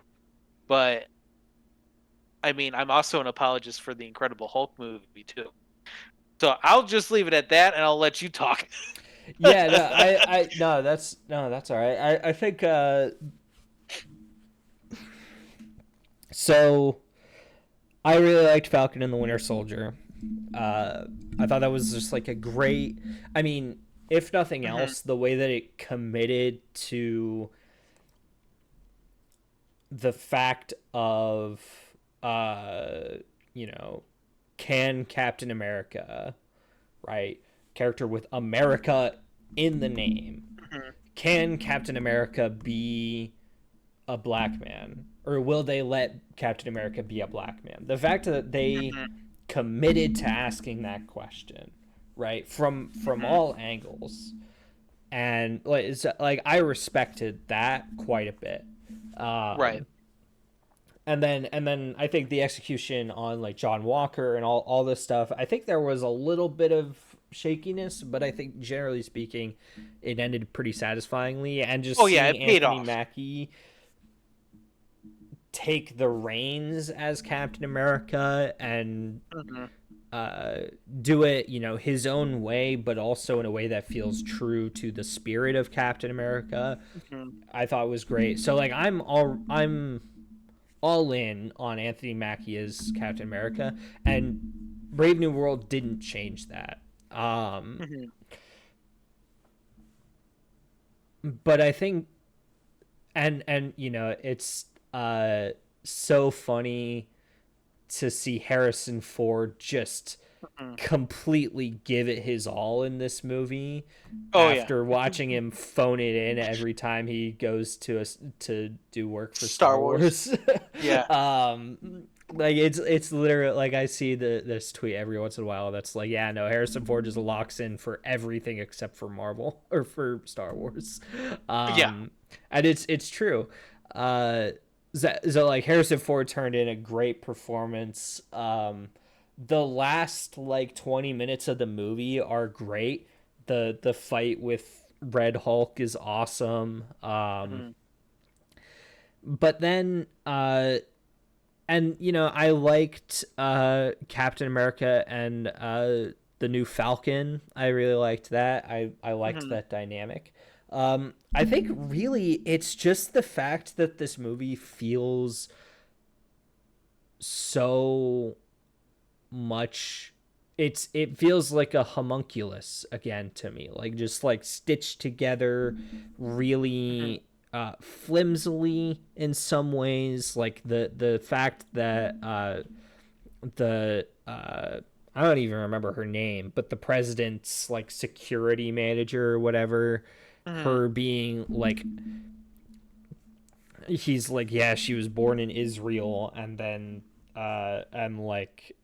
they like brush off the fact that she was A widow.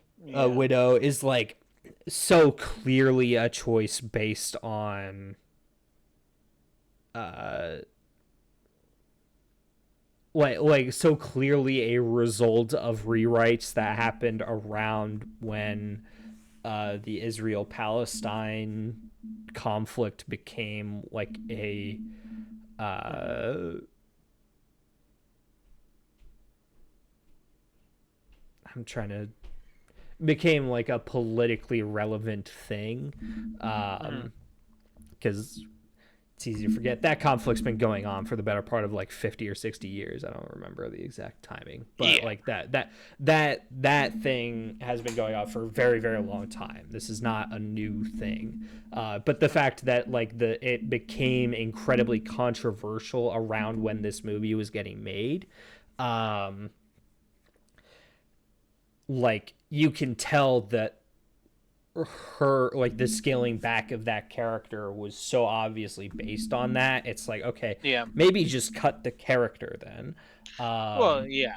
Exactly. and I I understand that like there are contracts and all this stuff, but it right. is like that was part of it. The fact, like the whole stuff with like the I can't remember his name, but the doctor that is like, I'm sorry, like I was trying to remember, like, was he in the Incredible Hulk? But then like the fact that like the idea for it to be a pseudo sequel to the Incredible Hulk. Are you talking about as in the doctor as in Stearns? Yeah, Stearns. I guess maybe Oh, calling okay. him a Yeah, yeah. doctor was, I don't remember if he was actually a doctor, but Stearns. But Mr. like, yeah, Blue. yeah, Stearns as like the true main villain was incredibly strange. And it was like, it was very clearly like the idea was that this movie was going to be like the like ground level of, wait, it's very clear to me that Brave New World, Thunderbolts, and Fantastic Four were going to be like a trilogy of like, here's the ground level, here's the, you know, under the surface, and then here's like the cosmic, right? And like we're gonna do these three things, and they're going to all sort of set up into Avengers Doomsday in some way, shape, or form. um but then Brave New World having such a uh again just stitched together narrative, uh it was really messy, and uh I again Well, I didn't hate it. I didn't hate it, mhm. but as a successor to the Captain America trilogy, it was very underwhelming, I guess is the way that I would put it.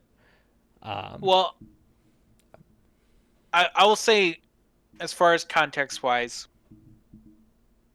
the one thing Captain America Brave New World had, as far as had going against itself, and the reason why it's probably so stitched together, and I agree with you, it definitely is.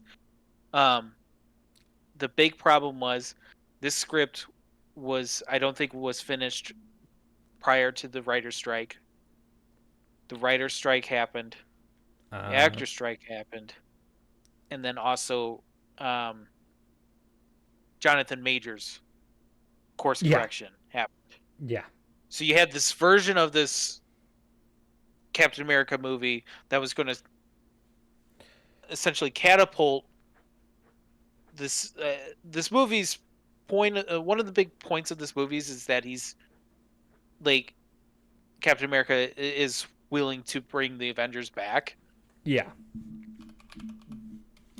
You can't tell me that this wasn't like part of the idea to start bringing in the Kang Dynasty storyline, right? yeah, Um, and then it starts to pivot to Doom. But the I guess my point is that's a little bit of the messiness side of it. And that's not to excuse it. It's just unfortunately that's what it had going for it. I don't think it probably could have had some more time to cook in the oven, but it couldn't cook in the oven when Thunderbolts was right around right around the corner. yeah, It's like I just don't think they could have delayed it any further. Um, but the which shouldn't be an excuse for a movie, but I guess it is at this point. Um, but I will say that is one of 3 points that I think has its weaknesses. But I do love this movie in the fact that I think, like you said, Sam Wilson as Captain America, they do everything right with that. Like yeah, he's perfect in this movie. I love bringing back the Winter Soldier vibes of what yeah, this yeah. movie is like. The Um, vibes are immaculate.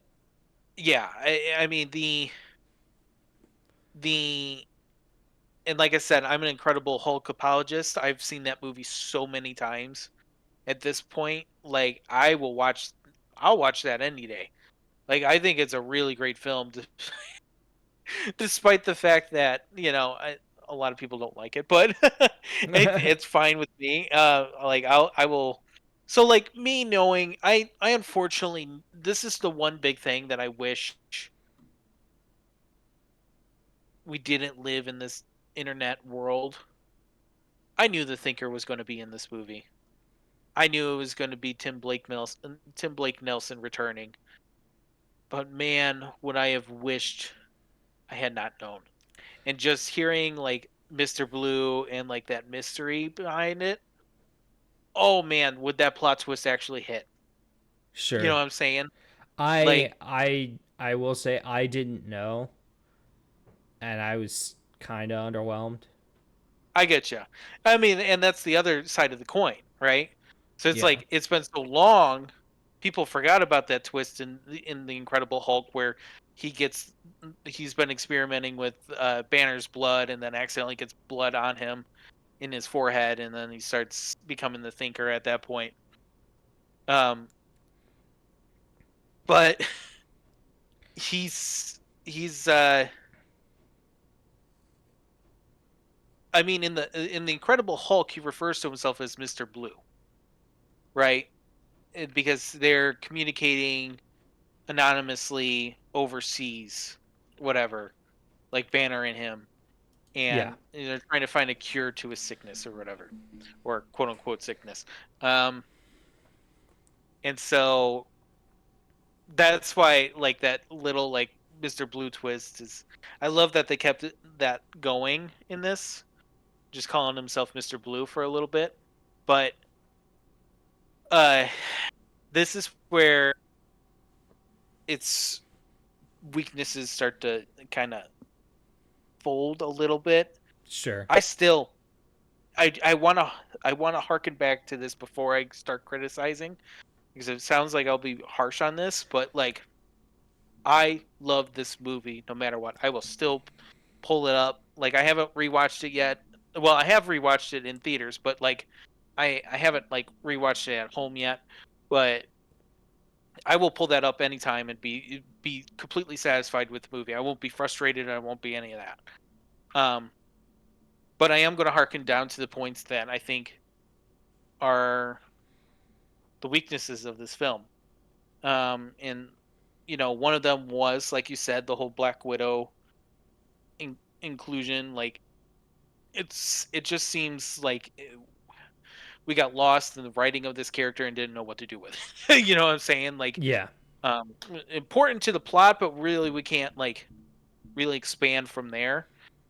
Which actually kind of does a disservice to that character as well.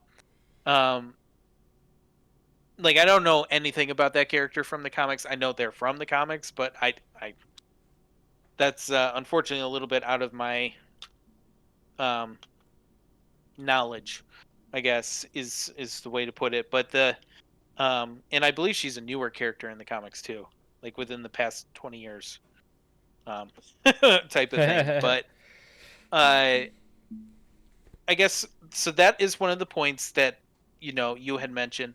The other problem is, and this is sad to say, this is a Hulk movie without the Hulk. Like I'm just going to say it. At least Sure. in some form of capacity, Banner should have been there. Yeah. He should have. Like Um, he's on Earth. right. He's not. Oh. No, he's not. No, he's not. He Wait, did he go to wanted space to at the end of spoil She-Hulk. She-Hulk?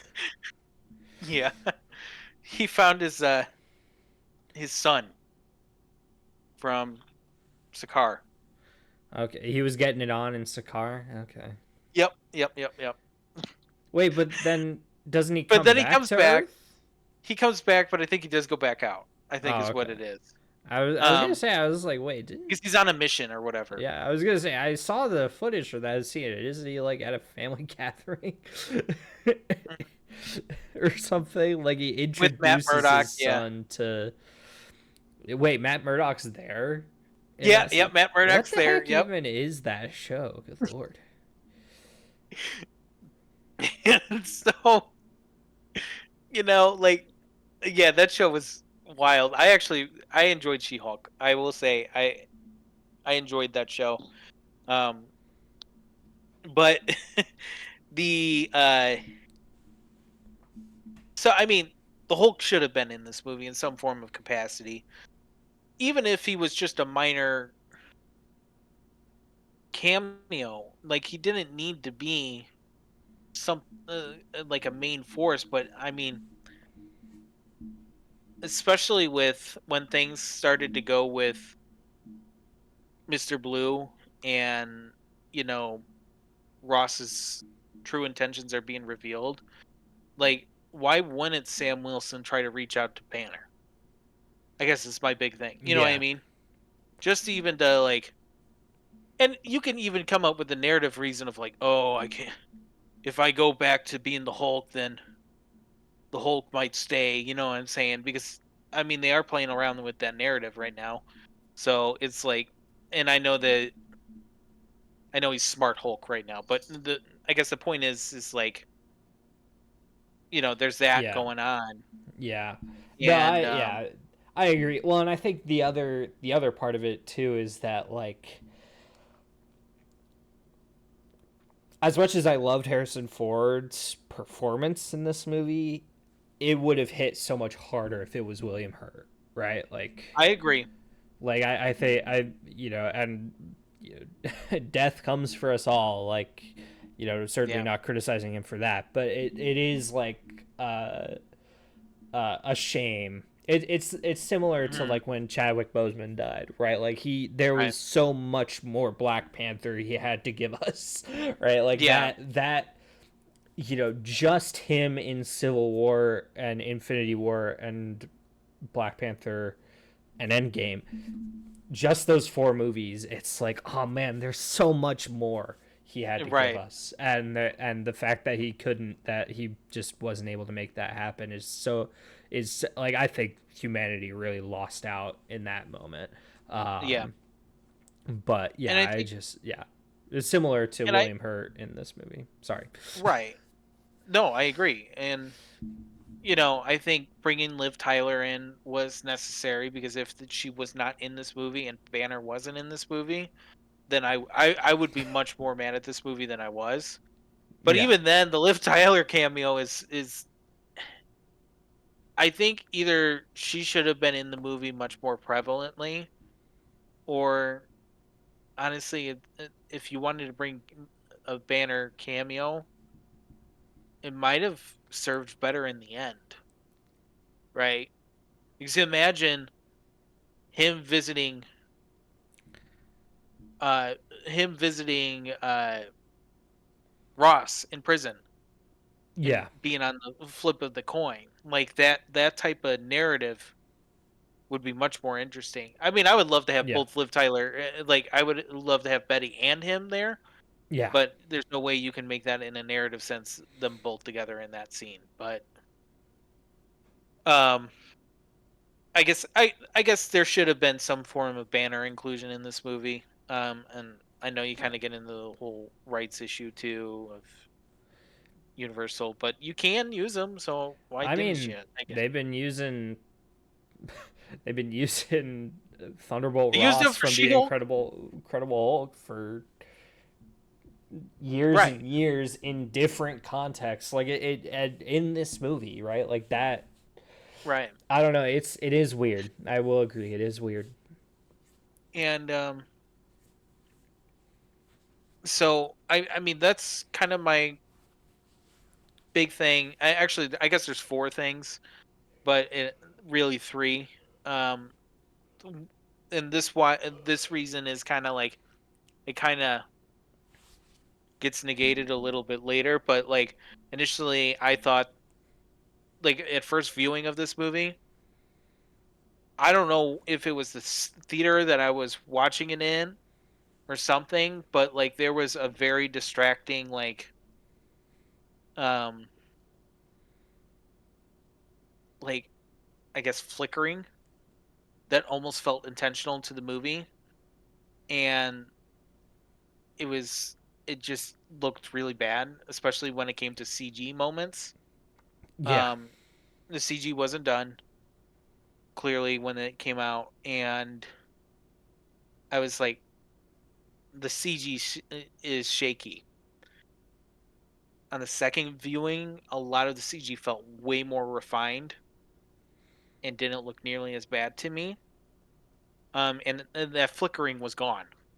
Huh. So I was wondering, like I almost speculate, and I didn't see any kind of news articles about this, but remember how in No Way Home there was like the initial version came out in the first week of the box office, and like 2 weeks later there was an updated version with the special effects being finished, pretty much. Do you remember that I'm story? I'm gonna be honest. I don't.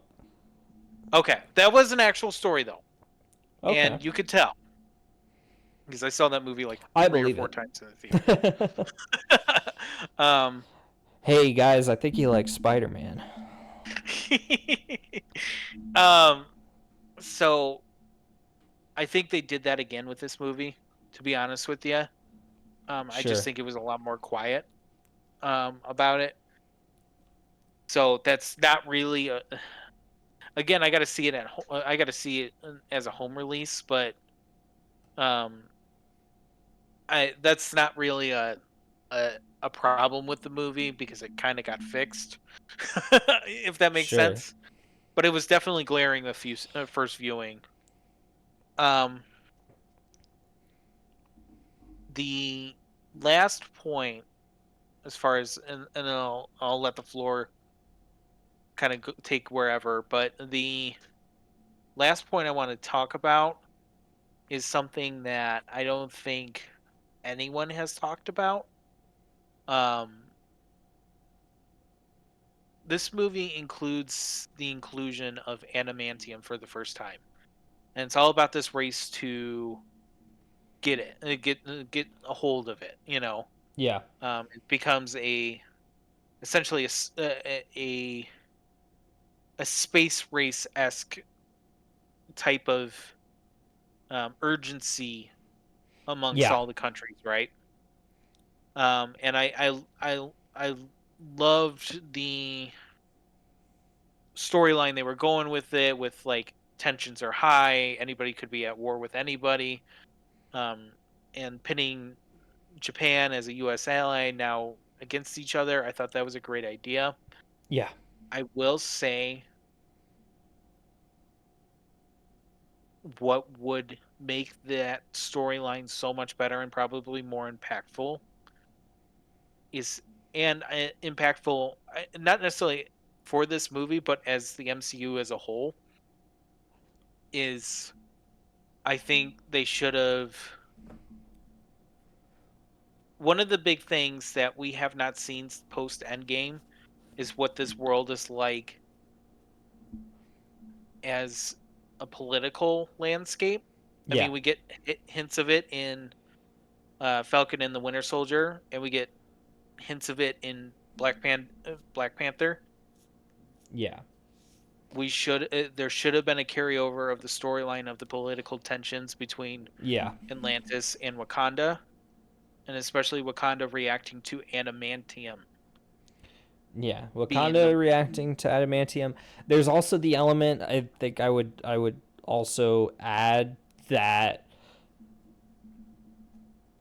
someone somewhere from the Eternals should have shown up. Yeah, Um, that's a fair point too.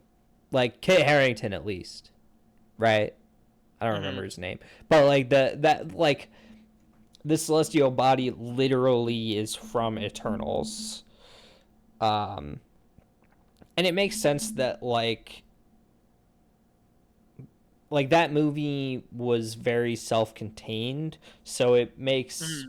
sense that like it would have that, like the point of it is to like leave its mark and then go away, but at the same time it just kind of serves to make it feel a little bit more underwhelming. I guess like it could have just showed up. uh, Right. like adamantium could have been anything then, it didn't need to be from the Eternals, I guess, is kind of my point.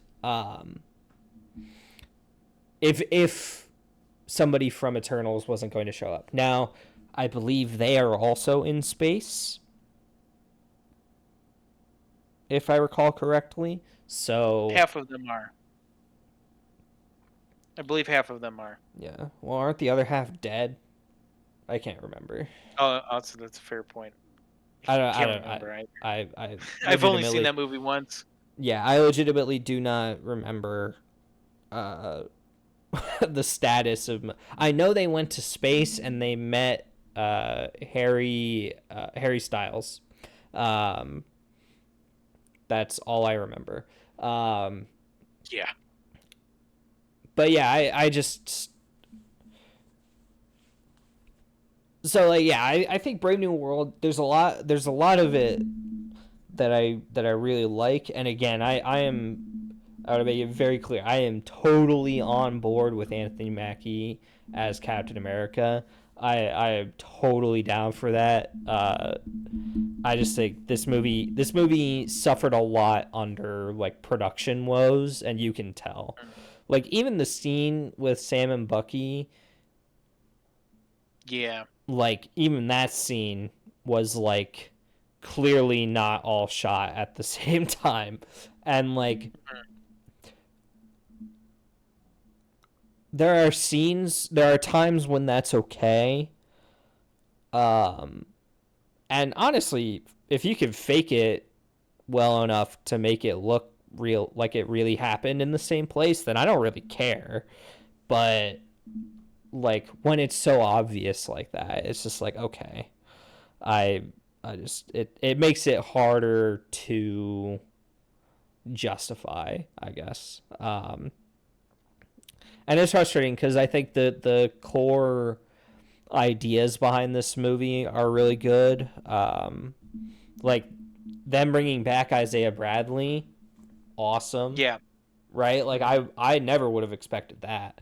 Um, No. I thought that was a one and done character. Hmm. But and like lots of other stuff to like again the Red Hulk fight, awesome. Like there's this shot of him like holding the American flag while he's getting gunned down by a copter that I think is like so like quintessential comic book stuff, right? Like uh but then like again the production was just show out so thoroughly in uh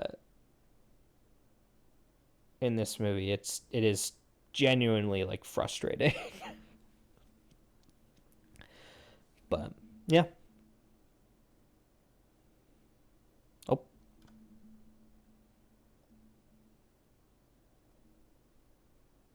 Um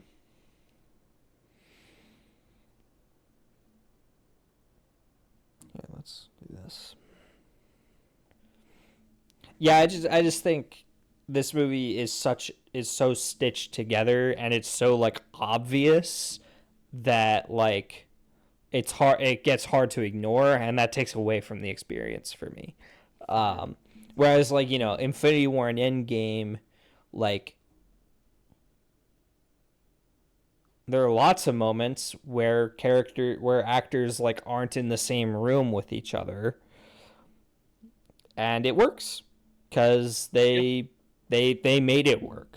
And so like yeah, it's not a flaw of the like production, or it's not like an inherent thing. It's the fact that like they weren't able to make it happen, I guess. um but yeah. Yeah. I mean, it's. I think it's good for what it needed to be. Like it's not like I really enjoyed the film, but as far as like critically wise, I think it's good enough to pass. For I think the overall perception of Marvel, especially at the time. Um, but I mean, now we kind of get to cooking at this point. In my Yeah. eyes, we get to cooking.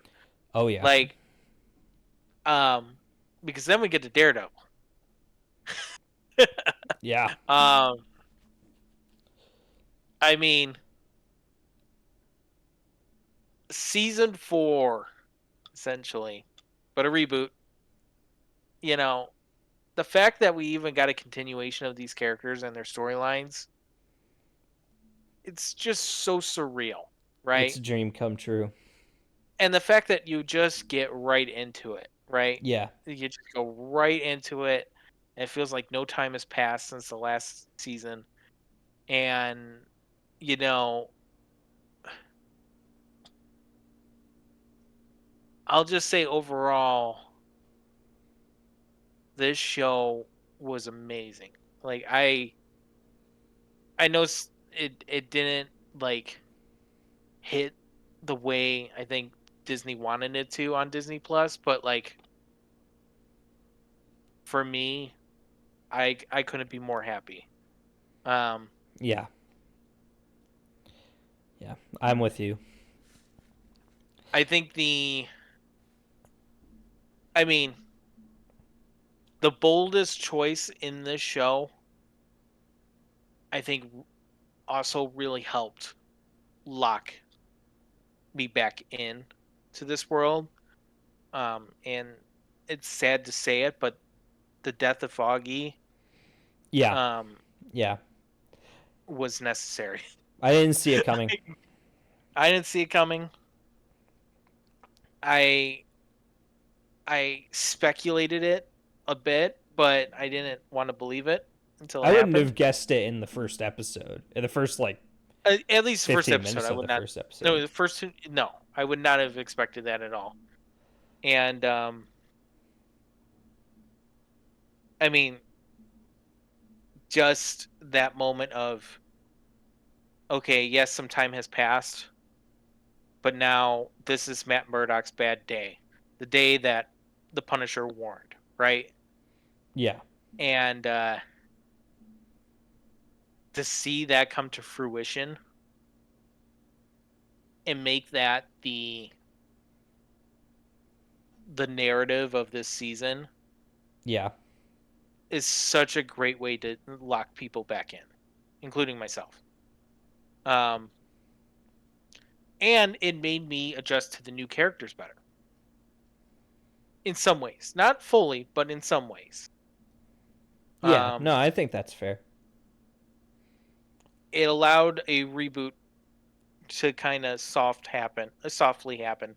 And I know it's kind of Frankenstein monster. Like the first episode was reshot, and then like technically episodes 2 through 6 or whatever are actually the rebooted show, just stitched together with a few scenes added in to make it sound like it's the context of the season 4. But do Yeah. you know about that? Yeah. No, the Yeah, original script for the show, like basically all of the actors were totally unhappy with it, and then yeah. they got the new writers in to sort of force it into something that was different. Um, and yeah, I mean, this is an example of like, yeah, I think it kind of works. Hmm. I think there are a few. So I have one major criticism of the show, and you've heard me say this. Um, but I think it's that it wants, and I think this is a casualty of like the rewrites and the redirection. It wants to be both a spiritual continuation of the Netflix show. So it Hmm. has like the really serious, like dour vibes, the really like Hmm. is deeply human stuff that's going on, and it also wants this like Marvel universe like Hmm. zaniness. And you get that in like the White Tiger trial, you get that in like the Mayor Fisk storyline. Hmm. um and it largely works. um I think it kind of veers off the rails just a little bit towards the finale, where Hmm. like the Punisher just like shows up in Matt's apartment, and it's like, Hmm. okay. There's a little bit of stuff like that that's like, okay, we're going a little bit too MCU here. But I'm not I that is very minor criticism of a show that I did really really like it. Um, Hmm. and I mean, just the chance to get Charlie Cox and John Bernthal in a room together again is just so like that. That's Yeah. once in a lifetime. Like those two, like those two are probably my favorite actors living right now. Hmm. Like, have you seen The Bear? Out of No, curiosity, I haven't. No. John Bernthal plays a character who is dead by the time the present day of the show rolls around.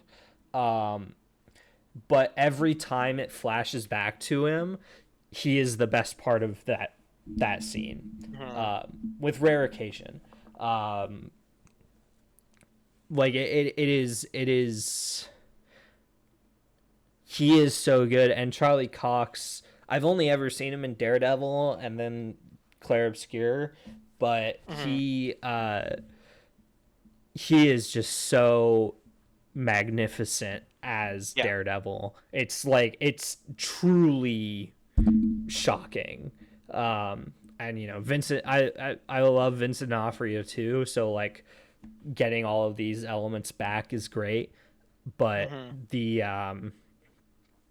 yeah, just the Punisher and Matt Murdock like finally truly teaming up was a lot of fun. And so getting John Bernthal back, just getting all this like returning cast, uh, that was kind of enough for me. um, and I think they did a decent job. I will say I think not having like the finale didn't really feel like a finale. I don't know if that Yeah, makes any sense. but I think that's because this is like meant to be part one Yeah, of the season, like a mid-season finale type of yeah, thing. and Except we still got to wait a year. hopefully all of this is leading up to Daredevil being in Spider-Man Brand New Day. I'm Uh, hoping. I'm hoping. We know that Punisher and Hulk are gonna be there, so it's not not out of the question. But I'm really hoping because there's precedent. Um, Mhm. so yeah, I just think it. I mean, Yeah, especially I with really all the liked stuff it. that's going down. Yeah, yeah. It's Um, like you see tweets like when the finale airs of like, man, why is this fraud, like this guy really is just a fraud, isn't he? yeah. Because you know where's Spider-Man in all of this. But yeah, I think it's yeah, I really liked Born Again. And I hope that season 2 being like from the ground up written from Yeah. these people means it will be more cohesive and like that vision will actually shine through, because again I think there is a bit of a warring vision in Born Again, uh and I think the marriage of the serious with the zany, it exists. I just don't think it quite got there. um so yeah, those are my main Yeah. thoughts on Daredevil. I think I mean I very much echo a lot of what you said. I will say going into the Mayor Fist storyline, I think works in the show. I think it works a lot better if you know the context of Hawkeye and Echo, and especially Sure, Echo. I can see that. Um, because Kingpin did play a big role. Did you see Echo? No. And I only Okay, watched like the first 2 episodes of Hawkeye. gotcha. Okay, well, I mean, do you know Kingpin was in Hawkeye? Yeah, yeah, yeah. I knew that. Did this? Oh, okay. Um, which actually, like, now I'm going a little off topic. You know, one of the first comic book storylines I ever read was Matt Fraction's run of Hawkeye, Oh, really? which is what the show was based off of. Oh, that's Yeah. fun.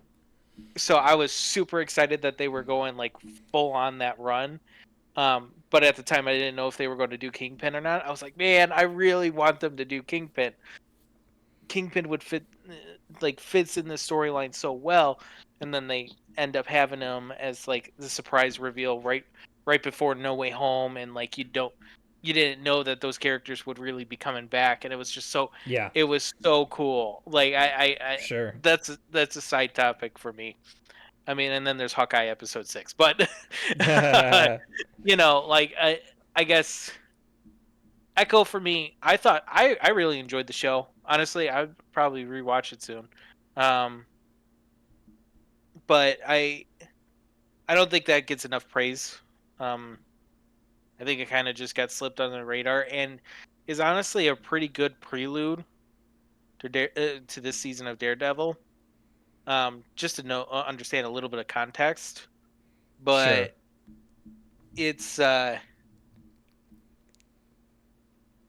which also mm, do I say it? Never mind. I won't say it. But it's for another project that you haven't seen. So, I mean, the narrative of just these characters just being in the background and finally having their spotlight again. I mean, it Yeah. just like it really does feel like it's born again. And Yeah. you know, I can't wait for part 2. I When don't does know if it we get come any out? more next year. Next March. Okay. In March Okay. again. Same time next year. Cool. Um the Uh, so really, I mean, we're getting part two. You know, we really got the season 4 that we wanted. You know, Yeah. and I don't know if Daredevil continues on from that point. I hope he continues definitely in the larger scheme of the Marvel universe, even if it's street level. Yeah. You know, but I mean, I will be very happy with just finally getting a season 4. Yeah. You know, Yeah. um, Yeah. No, I will definitely. always want more though. I will always want Yeah. more with that character. Just give Charlie Cox screen time. That's all I Mhm. want. Right? Like just get Right. him like I yeah, he's just so phenomenal that like I'll basically watch him in anything. Like I was already going. It's funny because I was already going to watch Claire Obscure, and kind of the same way with Daredevil when I first watched the Netflix show. Hmm. Like I was already going to watch Daredevil at some point just because I'd heard of how good it was, but uh, Charlie Cox just like enhances it so much. Hmm. Um, so Yeah. yeah. All right. Well, I'm sure we could go Speaking of on about Daredevil, Born yeah, Again all day, but but speaking of thinking of cooking, stuff.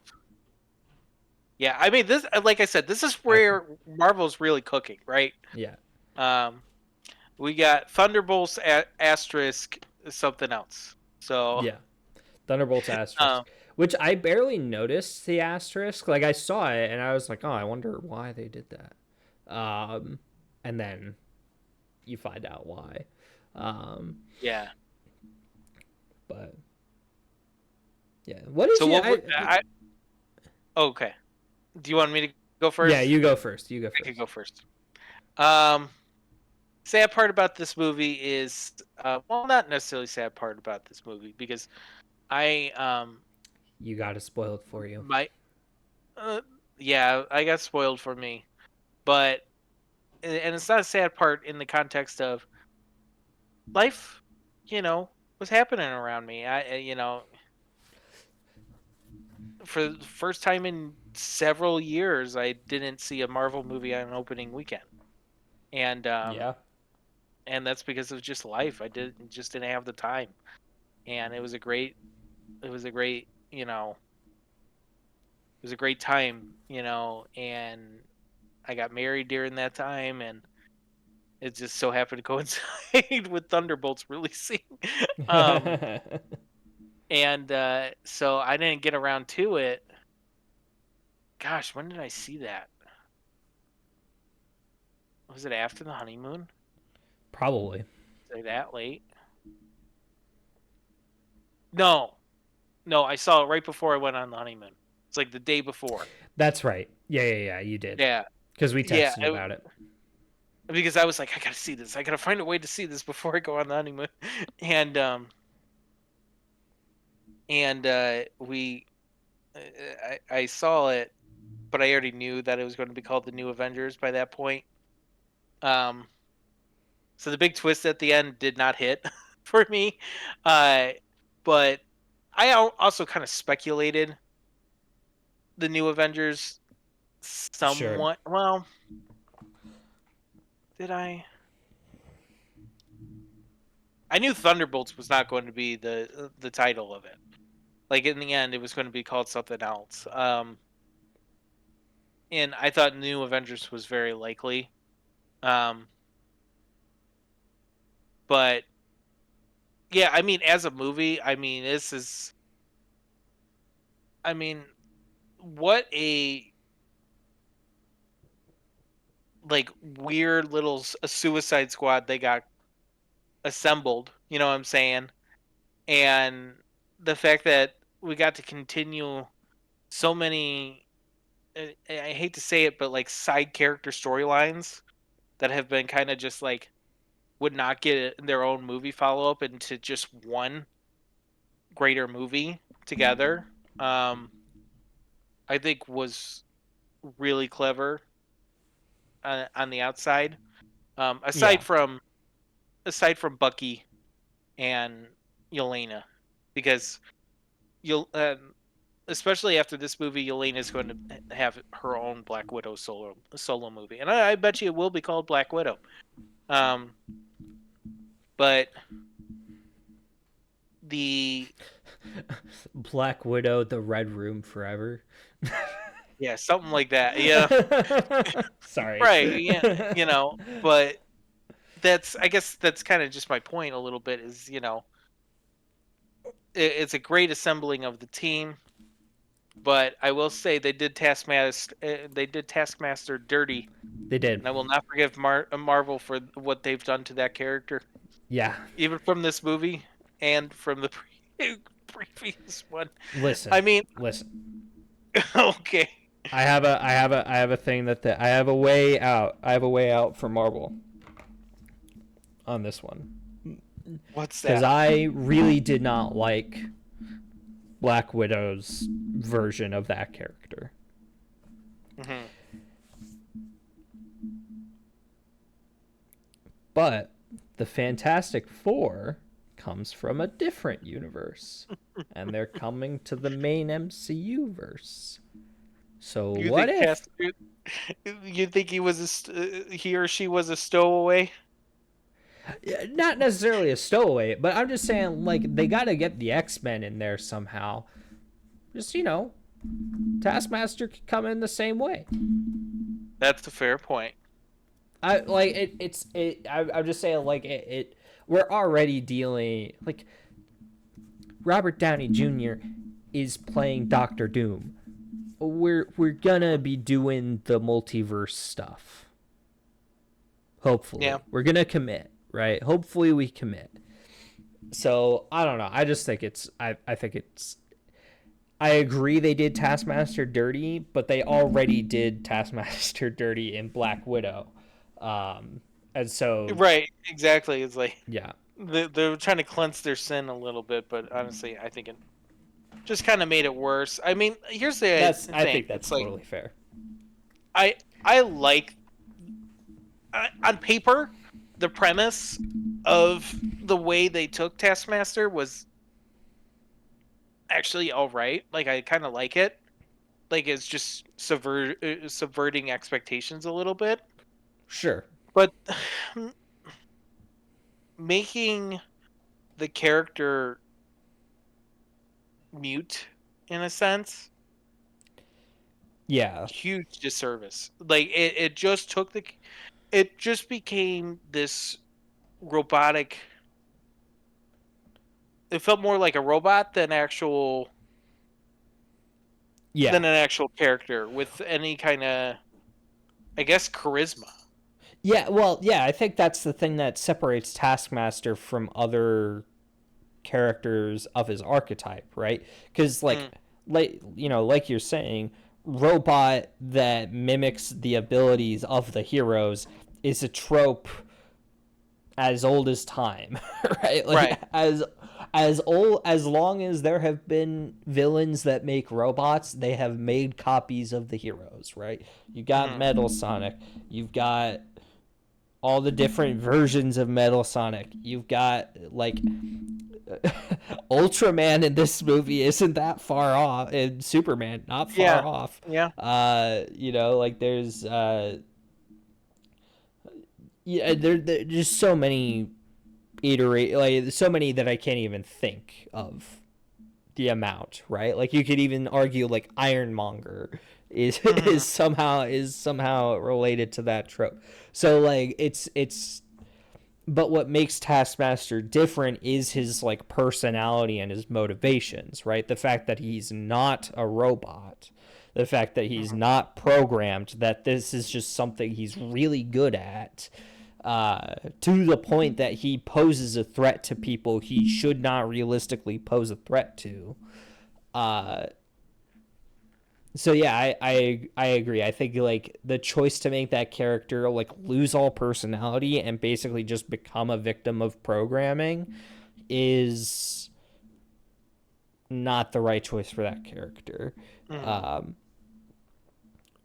But yeah, I mean, I don't think that justifies the fact that they did her so dirty in the first act of this movie, but uh, still, I That's a still, yeah, that's a minor gripe of the movie, but I had to get it off my chest that's no, because that's fair. it had to be said. Okay, it had to be said. Yeah, But the big thing for me is I really enjoyed the movie. Um, I I didn't overly love it, but I did enjoy it. Like I said, I do enjoy like the more serious tones, and I love its allegory to grief, like that really hits, um, and especially when it's at its emotional moments. Uh, it starts to kind of bridge the gap a little bit of the political landscape that I think Brave New World struggled with, but probably should have had more connective tissue as a whole. Um, sure. but I mean, I can't say what I didn't dislike about this movie because there's not really anything that I disliked about it. I just is it in my top 5 of Marvel movies? Probably not. Um, and that's only because we've just had so much good Marvel movies. Like, is it better than Shang-Chi? No. I love Shang-Chi. I will watch that on repeat. Like, it is definitely, Yeah, no, Shang-Chi's great. you know, it's definitely better than a lot of what we've gotten, but it is definitely Marvel back at its best in this movie. But yeah, I mean, I don't know. I guess that's my kind of that sounds so blanket of a review, but honestly, that's kind of how I felt about the movie.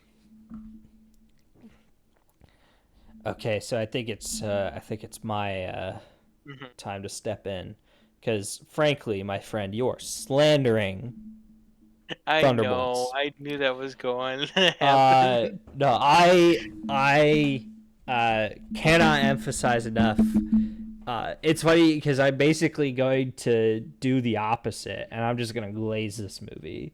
Um, because this movie genuinely Thunderbolts in probably in my top 5, maybe even my top 3 Hmm.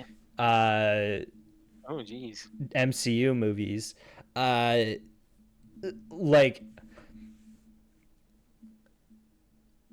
so, where to start? So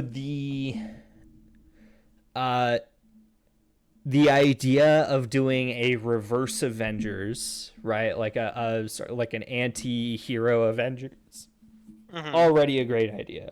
From the Yeah, start, absolutely. great idea.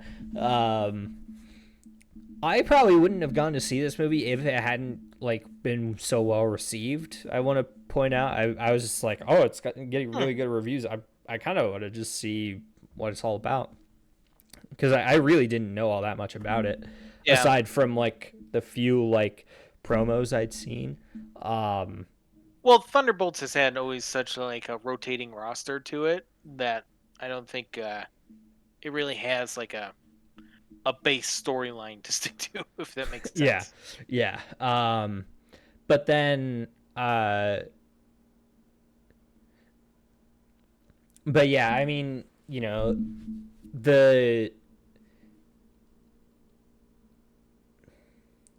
so I wasn't exactly sold until Lewis Pullman,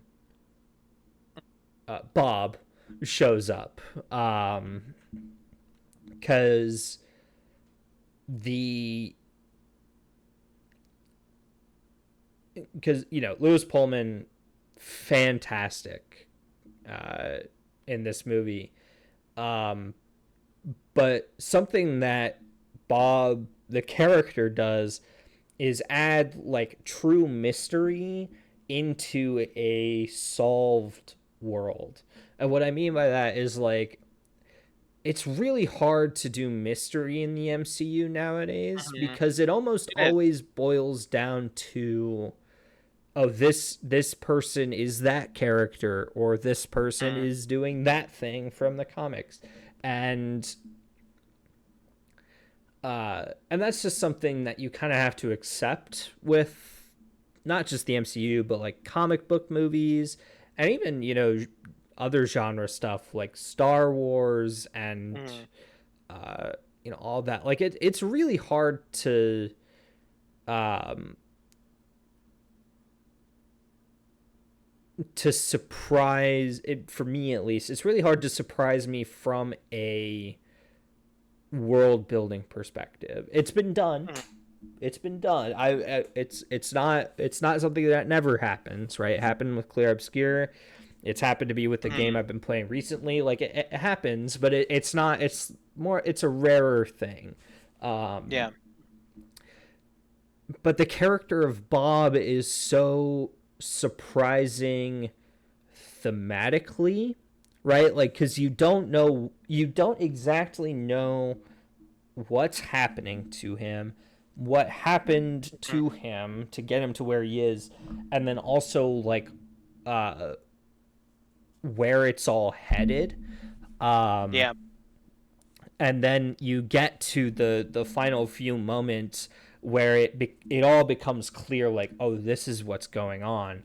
That Mhm. it's so I think it's done really smoothly and really Mhm. effectively, and like the whole thing is done really nicely. um so that element's part of it. I think bringing back John Walker, uh Mhm. Alexi, uh Mhm. all of these characters that are are very disparate. Again, it's a reverse Avengers, and they do the Avengers one formula with its own twist, right? Mhm. It's instead of Nick Fury bringing them all together, it's her name Vanessa, Valentina, Valentina. Yep. Vanessa is Vanessa. Fisk's wife. Instead of Nick Fury bringing them all together, it's Valentina trying to get them all to kill each other, and then that fails spectacularly, and now there's sort of this ragtag group. I really liked that, and like the humor felt very reminiscent of the first Avengers movie without just being like the cringe Joss Whedon writing. Um, because I Mm. think we're all Yeah. sick of that writing style at this point. We're all No, just it like, no, wasn't even. like, It was shaky at the time too, to be honest. yeah. I mean, it was. I think because it flew in the face of the Nolan Mhm. Batman movies, I think it was refreshing for a lot of people. And then like Man of Steel was like, oh no, we don't want anything resembling that, so we're not. Mm. Uh, so like we're just gonna go full on humor. Um, Yeah. but yeah, I mean, I think Thunderbolts did a really really good job of just balancing like the serious and the humor. And I mean, you know, uh, as somebody who's my favorite MCU movie is The Winter Soldier. Um, I Mhm. think this movie That that's mine too. did a fantastic job of being that kind uh, of carrying on that sort of spy thriller esque thing while also being you know a bit grander. Um, Mhm. I think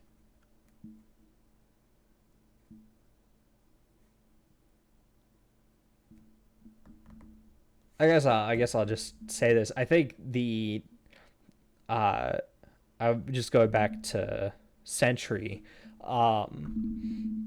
The mental health allegory with that Yes. character was so poignant and so effective. I really, really liked that.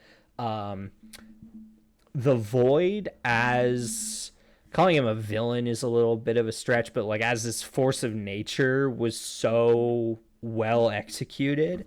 Like the scene where Alexi saves this little girl and it holds on the shot, and like it was one of those Oh things. man. It's one of those things where like it's coming because the shot's holding too long, but it Yeah, it's holds just the going too shot long. and Yep. then she just flattens into the shadow and you're like, "Oh my goodness." Like that like there's Brutal. it's so well done. It's so like it's one of those examples of like you don't need this sounds a little pretentious, but you don't need gore to show violence, right? Like the Mm. just the way that it just like hits you is just masterful. um and yeah, I and then like I think so I loved the movie, and then the whole like new Avengers twist at the end of it was fun, but it was one of those things where it's like it didn't need to have that to still be a No, great movie, right? absolutely not. No, and I'm glad that I'm glad I didn't have to have that feeling watching it. Make no mistake, I still really enjoyed that movie. I do think it is better than Brave New World. I'll say that.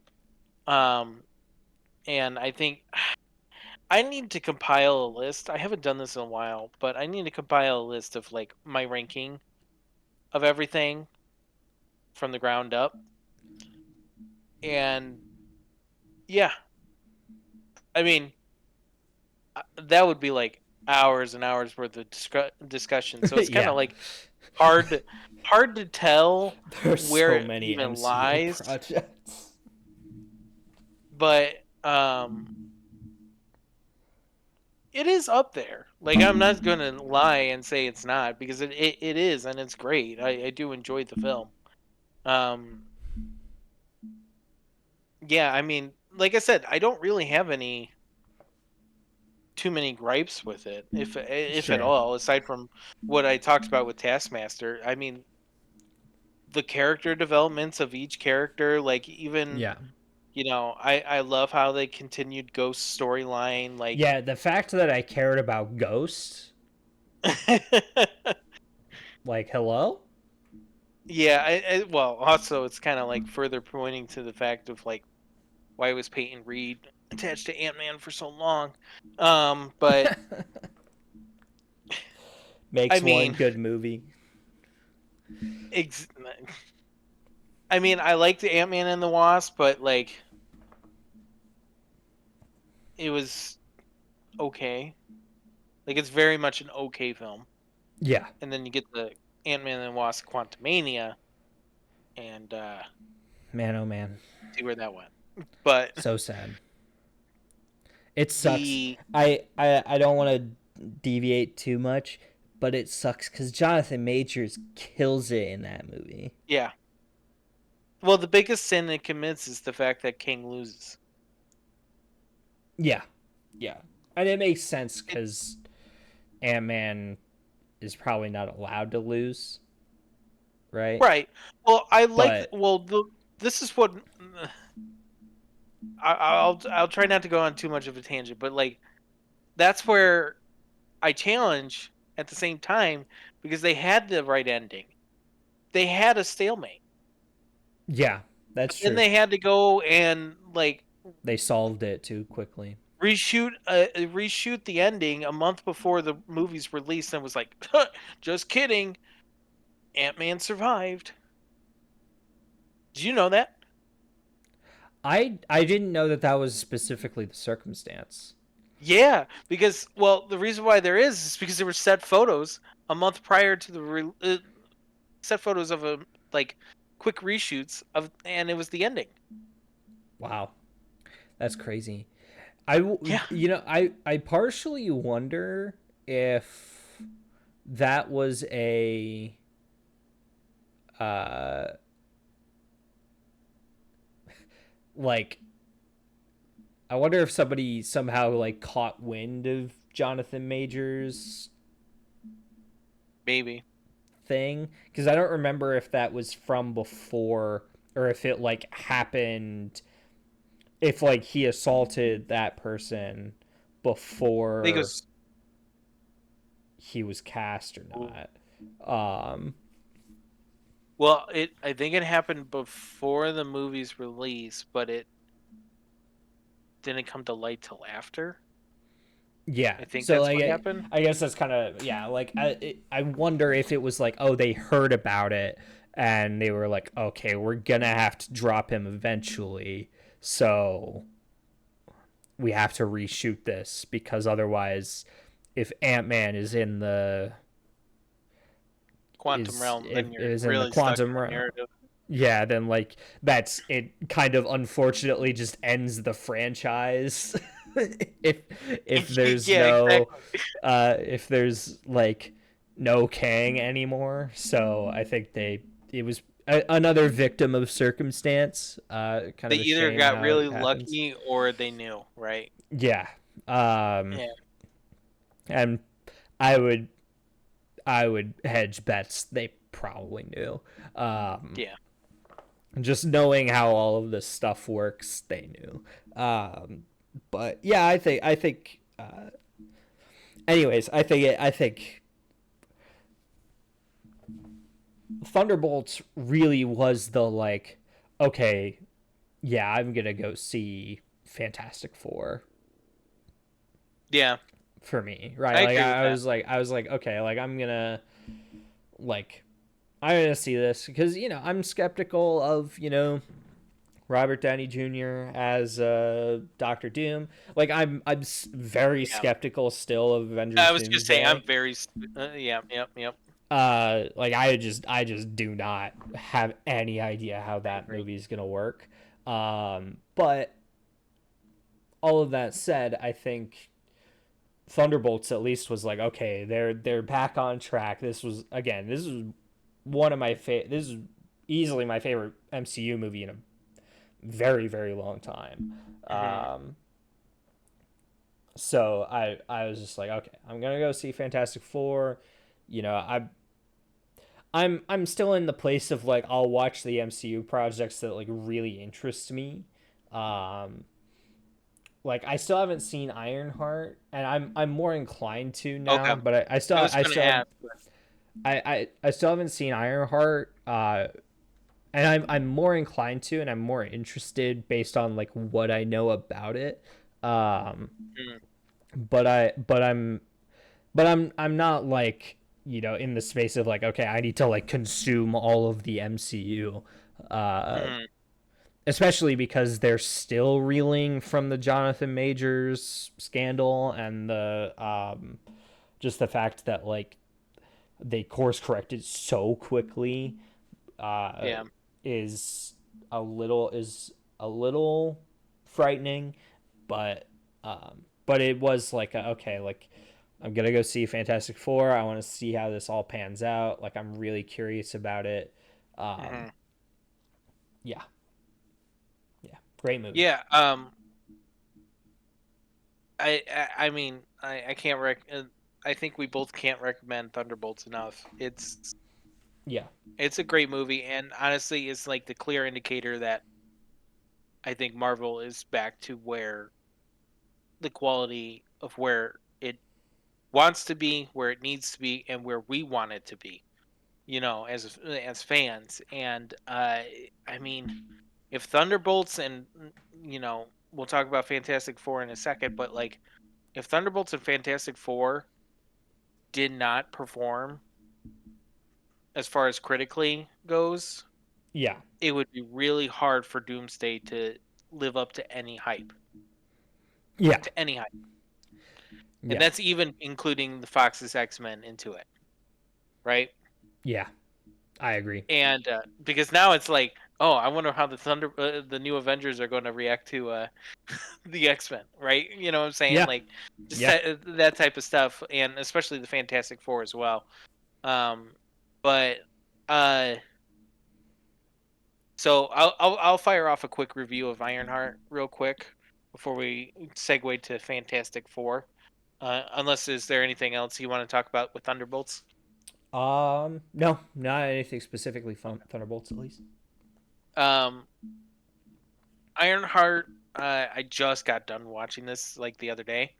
Okay. It is, so it's really fresh off of my brain. I just got behind. Um, and I haven't watched Eyes of Wakanda as well. That just got pretty much shadow dropped over the weekend last weekend. So, Is Eyes of I Wakanda have, canon? it's a what if story as well. Oh, okay. But from So what it's I've heard probably from reviews, boring. no, from what I've heard from reviews, it's actually really good. Oh, That okay. it's like what it, I saw a headline. Eyes of Wakanda is what Marvel's would have should have been, you know. And I mean, I really liked Friendly Neighborhood Spider-Man, so I'm hoping I'd really enjoy it. Um, but that's what I've heard about Eyes of Wakanda. Okay. Okay. But um, the so Ironheart, it's kind of its placement. See that that show has been like in development for several years. Okay, um, but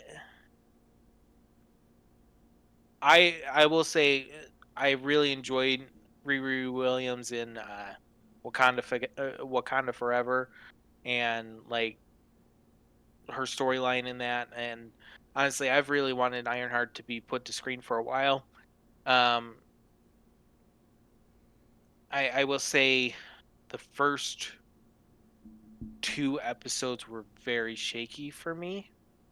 I had Okay. a hard time locking into it, particularly with what they were doing with the narrative of one character. Um, which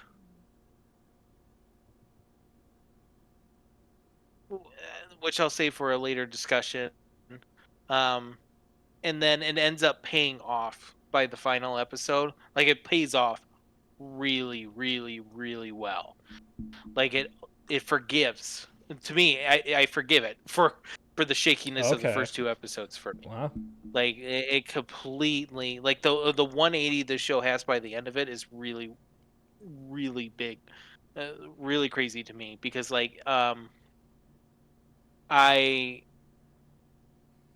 Anthony Ramos as the Hood is good. That's not the character that I was talking about that I was shaky on. Um, but Anthony Ramos, he's not honestly he's not like my favorite actor. I think he's like I've seen him in a couple of things. I think my favorite role that he's ever had, and I think he did really good in, was for Twisters. I thought he played a really compelling character, and it was most interesting. I didn't like him in Rise of the Beasts, Transformers, but I didn't really like Transformers: Rise of the Beasts. Um, I mean, but that's he a was pretty tangent. great in Hamilton. Oh yeah, yeah, in Hamilton, yeah, yeah, yeah. I guess I forgot about that, but yeah. And then he was also in the Heights as well, I believe. Yeah. Although I never seen that. Oh. Lin Manuel Miranda likes to cast the same like five people in all of his musicals. Yeah, exactly. Um, but you know, it with what they were trying to do with the character, it was a little like I wasn't sure where they were going with it. But like I said, all this stuff really paid off by the end of the show. And it like with every episode, it got better and better and better. There's even a surprise character in there um that is very interesting, and Wait, Eric Andre's in this show? Eric Andre's in it. Yeah, That's fun. yeah. yeah, it's I don't know if you're seeing the cast list. I don't know if the cast list spoils a certain character or not, I but know about the final twist at the end. I did have that spoil for me. oh, I guess I wasn't even talking about that, but yeah, Oh, that was a big okay. one too. I did get that spoiled to me as well, so I guess that's why I wasn't really like, you know what I mean, like Sure, sure. focusing on it. But I will say that, like I said, everything just like molds together by the end, and it honestly, the Disney Plus shows have always had shaky finales, but this is like honestly a masterclass of a finale, and is so much better. It blows a lot of finales out of the water as far as the Disney Plus shows go. Wow. I mean, you can even argue Born Again's finale is a little shaky. I loved it, but you know, you can argue that. Um, the finale of Ironheart it just it like I said, it molds together so perfectly. So it's worth the watch. Just don't go in with the expectation that you're going to get the same like quality that you got with Thunderbolts and Fantastic Four, because Okay.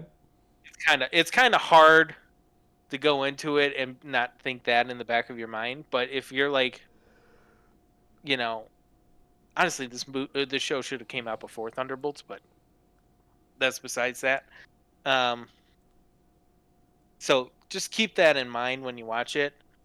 Just like it's not long; it's only 6 episodes. Um, and then also keep in mind when they were released, it was, and I understand it now. They didn't do like a weekly thing. They did the first 3 episodes one week, and then the last 3 episodes the week after that. So they kind of all just got dropped at once. But it kind of makes sense from a narrative standpoint, why they're kind of Sure. joined together. Okay. Um, so yeah, I mean, let's talk about it. The Let's talk about it. Fantastic Four. The Fantastic Four. The first good Fantastic Four movie? Well, I'm I don't gonna know if say that I don't know if okay. that's your take. That's a hot take right there. Um, because there's some charm to the originals, but then again, they are ridiculously bad at the same time. So I don't know how to answer that one. Like Fair. I Fair. I grew up on them, so like it's kind of like I have a soft spot for those movies, and there are some stuff that they do with um the original movies that I did like better than in this one, but like that's some minor gripes. But I will say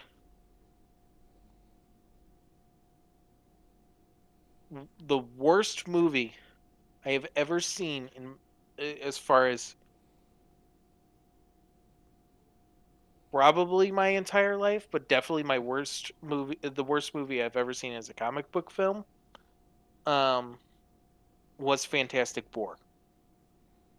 And yes, I called it Fantastic Four. Not Fan Four Stick. Or fan four stick, but I think Fantastic Four is a better name for it. Um, have you ever Say that seen that again. movie? No, I haven't. Oh my gosh, it was so bad. And I think to myself, I'm like, how was this even made 10 like I think to it like 10 years later, and I'm like, wow, they really thought all that stuff was a good idea. It's the movie itself is not even a Fantastic Four movie. It's like they took a script and was like, okay, we're just gonna write in these characters as the Fantastic Four, and then maybe do a backstory on Ben Grimm. That's it. It really is not a Fantastic Four story. Um, and really changes up their origin badly. Um, and I love Michael B. Jordan, and I thought he was a great casting choice for Johnny Storm, but even he didn't get he didn't get any room to do anything in that movie. It's a bad film. I'll just put it that way. So what do you do when you are taking over a franchise that was so bad and failed miserably? You do the exact opposite. And that's exactly what this movie did. Yep. Like this is so charming and so um it's everything that Superman did, right? It's everything that Yeah. Yeah. this core mission was everything that Superman did. And they came out 2 weeks from each other. And for me, Yeah. I'm a happy camper. You know what Yeah. I'm saying? Like, The fact that like we got two of the most colorful comic book movies ever mhm. released within the same 2 weeks of each other is, yeah, I think it is just crazy. And I love the approach how they came up with the idea that they want to make a Fantastic Four movie first, right? Over it being an MCU movie. I love how they separated themselves from it and just gave themselves the creative freedom to essentially start a new franchise. Like Yeah. we haven't had that in a long time from Marvel, right? Everything's been, oh, we need to connect it to the MCU. We need to get it to, you know, Yeah.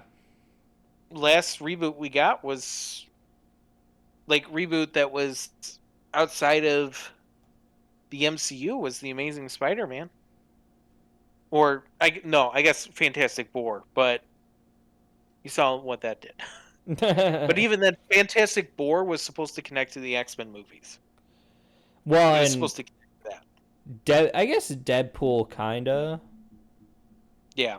because like they kept like implying that it was part of the Fox verse, but then never Hmm. like actually tied it in with anything Right. until Deadpool and Wolverine. But even then, Right. that's Exactly. like not really. And Yeah.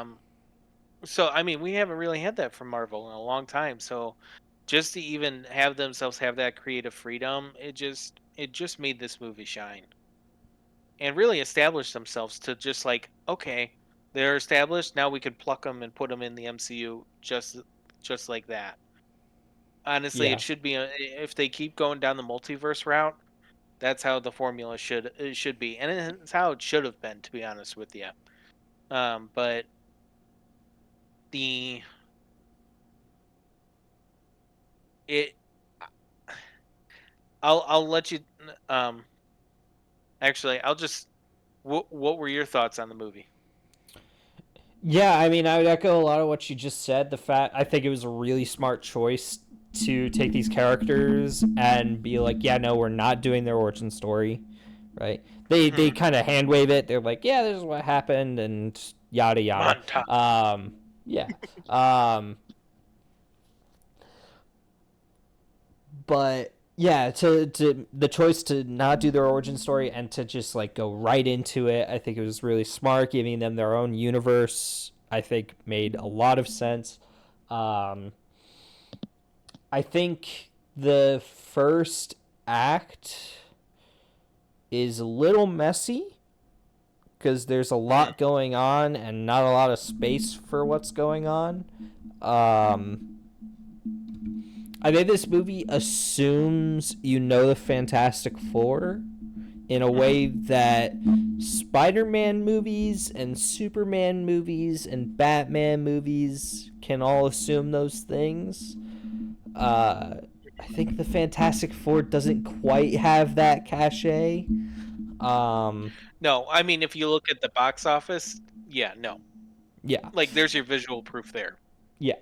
Right. Um, and that's and you know it's okay because I think the characterization is so strong that I think it works out. Um, but and then yeah, the second and third acts are fantastic. Oh yeah. Um, Say that again. the second and third acts are fantastic. Um, we're gonna make making so many say that again jokes. Oh. Uh, the I wonder how Miles Teller feels about that being his most prominent meme, aside from Whiplash, I guess. Oh yeah, yeah, yeah. But the yeah, I mean, I loved the way they handled the Silver Surfer in this movie. Mhm. And I was really skeptical of Galactus, um, just because it was like, huh, you're kind of pulling the trigger kind of fast on that one. Mhm. Um, but then I remembered like, yeah, this is an I alternate agree with that. Yeah. universe, and like I was like, okay, like I'm on board, and you know we'll see how they handle it. And I think Galactus was a Mhm. lot of fun. Fun to see FF16 Sid pop up Mhm. in a Marvel movie. Which Ralph honestly, Innes. perfect, perfect casting. Yeah, yeah, yeah. Hard to Like, get great casting for Galactus, but somehow they did it. right. I mean, like visually, Yeah, he looks like Galactus. Like, I didn't yeah, see it until I saw it in the movie, and I was like, "Oh my gosh, yeah. I they're didn't know it cooking!" was Like the I. moment they initially revealed him. Yeah, I didn't know it was Ralph Innes until I saw the credits. I was like, oh, that's him.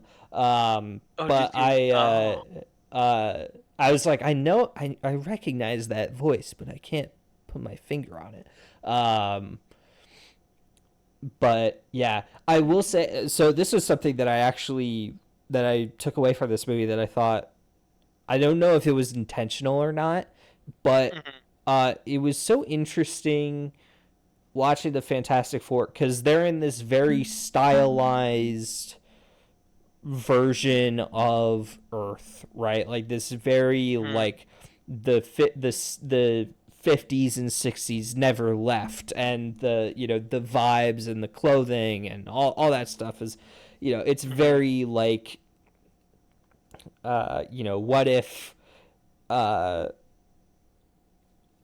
what if life what if real life was like you saw Right. it in old TV shows, right? Um, Mhm. and I think that's great. But then they go to space and they get to Galactus's ship, and Mhm. I think it's really interesting that it's basically just Thanos's ship, um, Mhm. or like Thor's ship, the Mhm. Asgard ship, uh, like Mhm. it's very dark and dour, and Galactus, his design, like I like Galactus's design, but it's very MCU, right? Like it's a very MCU style Galactus Mhm. rather than this sort of cartoony thing you're expecting uh, from from this world. And I thought that was an interesting choice, uh, just because you're sort of like, oh, it's the universe that they're in just aesthetically looks different. But no, it's actually the whatever it is on Earth, right? The Fantastic Mhm. Four is what made the Earth this way. And I thought that was an interesting Right. choice because they were obviously trying to distinguish this world, and they did, but then they also had some of those MCU trappings. And I don't think this is necessarily a flaw. I just thought it was an interesting choice. I don't know how you feel Well, I about mean, that, or anything's better than a cloud. Okay. yeah, Anything's better than a cloud. yeah, Again, yeah, have a special place in my heart for those films, but anything's better than a cloud.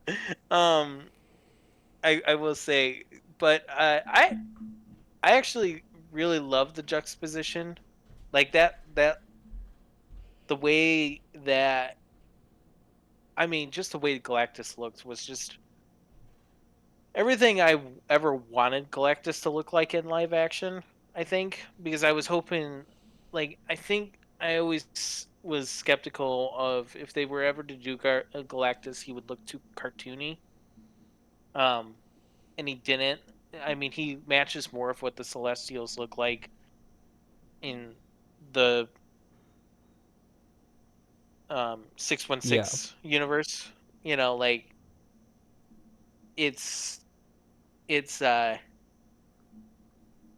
so I mean I really love the design and especially the fact that like when you put Ralph Ineson in it, like Yeah.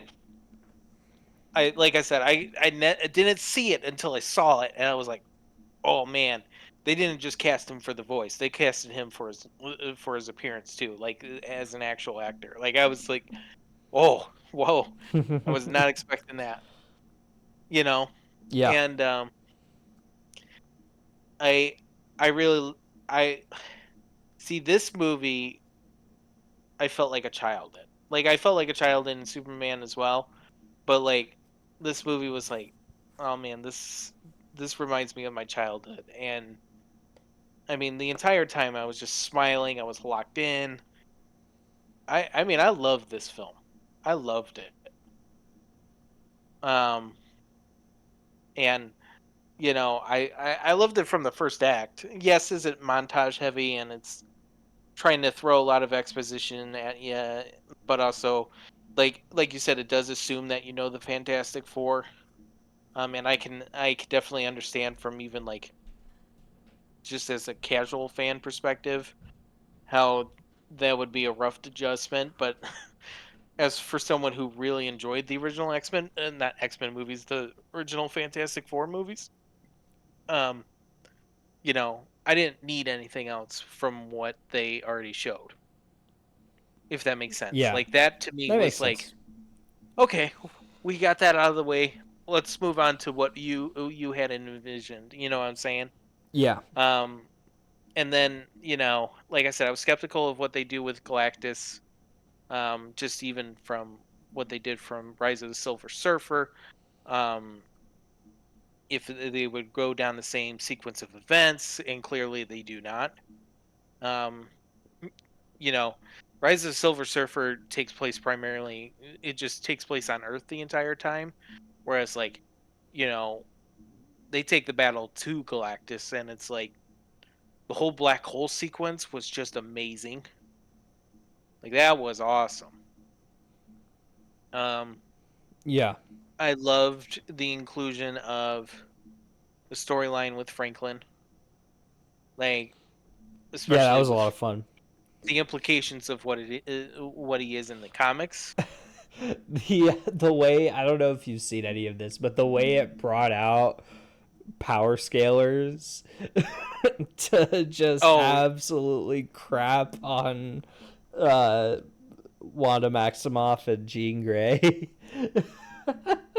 It was so funny. The yeah, art, the art, the like redraws of like Jujutsu Kaisen scenes where somebody gets just absolutely bombed and it's like Franklin being like goo goo gaga and the Jean Grey and like Scarlet Witch and Phoenix are like he's just a toddler. Like, right. it was so funny. Yeah. I will say the MCU is running into a problem that will probably rear its head in Doomsday. Um, Marvel has done its several solo projects has established these characters as like the ultimate beings that nobody can defeat them, and then contradict themselves with something that like the next movie as someone even more powerful. Like we Yeah. saw it with Wanda, and then we see it with I mean we saw it with Captain Marvel. We saw it with now Sentry, and then immediately followed up with Franklin. Although I think as a casual audience, you don't know that yet, if that makes sense. Yeah. Yeah, I hear Like that. but you'll know once Doomsday comes around, you know, and Doomsday and Secret Wars. But it's just like they're in a slippery slope. It's doesn't mean that. I guess it's more of a concern than anything. Um, of how much they can get away with contradicting themselves. Um, but yeah, I mean, I just love this movie. The only gripe I have is actually I wish they did a little bit more with the Thing, just as a they did hint at it in a few scenes, but I mean, some of the best storylines is just the Thing just coming to grips with reality in the real world, knowing that Sure. he cannot be a human anymore. Um, like that's such a powerful piece of the Fantastic Four story. Granted, this was more of a focus about the family as a Yeah. family than it was individual. Like the other films fall victim to, where it's just very much about the individual person. Um, but I will say that's one thing that the originals do better is the the Thing and like you. Have you how much have you seen of the originals, if at I all? watched both of them when I was like 12, so I don't remember Okay. them very well. Well, there's this scene, especially in the first one, where there's this scene where he first becomes the Thing, and Yeah. his fiance or wife, I'm pretty sure it's fiance, gets a first look of what he looks like as the Thing after he just saved a, I think a school bus or fire truck, something like that, from the Brooklyn Bridge, and Yeah. just saved a bunch of people, just saved a bunch of people just because he could, and everybody's like, "Oh, you're a hero" and everything, and then he looks over and he sees his fiance, and she pulls her ring off and then just throws it on the ground and runs away. Yeah. And then he goes to pick the ring up, but his fingers are too big to pick the ring up. Mm. And it's a sad scene. And Yeah. you know, um obviously Reed picks it up for him, but it's like there could have been a scene where I think you get it a little bit with like his love interest in this movie, Yeah. but like even then that's not fulfilled. Yeah. There's not any kind of resolution to it. I would have loved to have seen just one scene where they really expanded on his character like that. Just struggling with his reality. It's different than the other team members who kind of just have these cool powers just for the sake of having it, but yet he's kind of cursed. Now I love how he's more accepting of it in this film, but I Yeah. would have loved to have gotten some narrative also behind that as well. No, I That's think my that's only gripe. fair. I think that's fair. I think, yeah, I mean, I think this was very clearly like another instance of like, okay, like they're the Fantastic Four. They've been the Fantastic Four for a really long time. They've gotten over a lot of those hurdles. And now we're just seeing them like really challenged in this unique way. Um, so but I think that makes sense. I also think it's hard to do. I don't know that much about the Fantastic Four, but from my outsider point of view, it seems difficult to do individual character stories with the Fantastic Four without other heroes interacting, right? Like Mhm. you got Spider-Man for Johnny Storm, you Yeah. got Tony Stark for Mr. Fantastic, you got uh the Hulk and the Thing, and I really don't know Mhm. a lot about like Invisible Woman's uh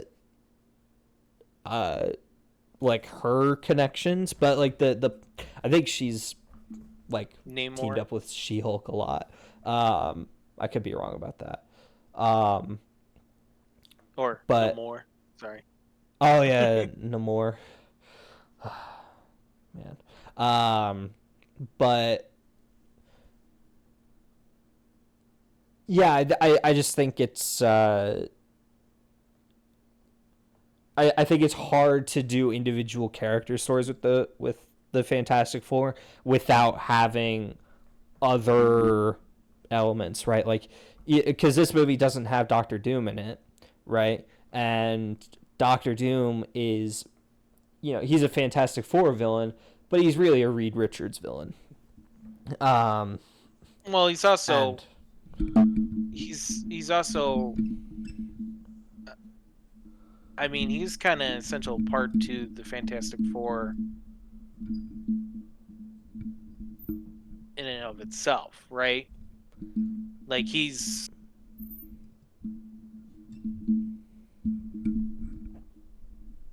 like he's like the Green Goblin to Spider-Man, right? yeah, So, yeah, yeah. Well, he's also like kind of his own Avengers level threat, right? Like, so right. he's And then kind of there's also that. like there's a lot going on with Doctor Doom, and Galactus is, yeah. There's just not a lot of like stuff you could do with the Fantastic Four as individual stories. Like, you know, Johnny Storm is the one who gets the most like human development aside from Mr. Fantastic and Invisible Woman, and even that is mostly in the background, right? Like even that is mostly like played for laughs. Um, so yeah, I just think it's I think it makes a lot of sense that it was gonna lack some of that like individual character arc stuff. Um, but yeah, but I think there were parts of there were like little hints of that. So I'm curious to see what they do with more Fantastic Four movies. Um, I liked that I didn't. Uh, I don't know if I was supposed to get this from the marketing or not, but I liked that Franklin being so essential to the plot gives new meaning to the title of First Steps. Um, Mm-hmm. it's kind of like the another like play on the title that I like, that Thunderbolts being the new Avengers, and now Fantastic Four First Steps. I hope they keep like doing this sort of double entendre thing Mm-hmm. with their titles, because I think that could be a fun gag. But yeah, Right. I think it's yeah, I thought it was a little messy, and I thought it could have used an extra like 15 minutes. Um, but I would otherwise, have taken an extra 15 minutes.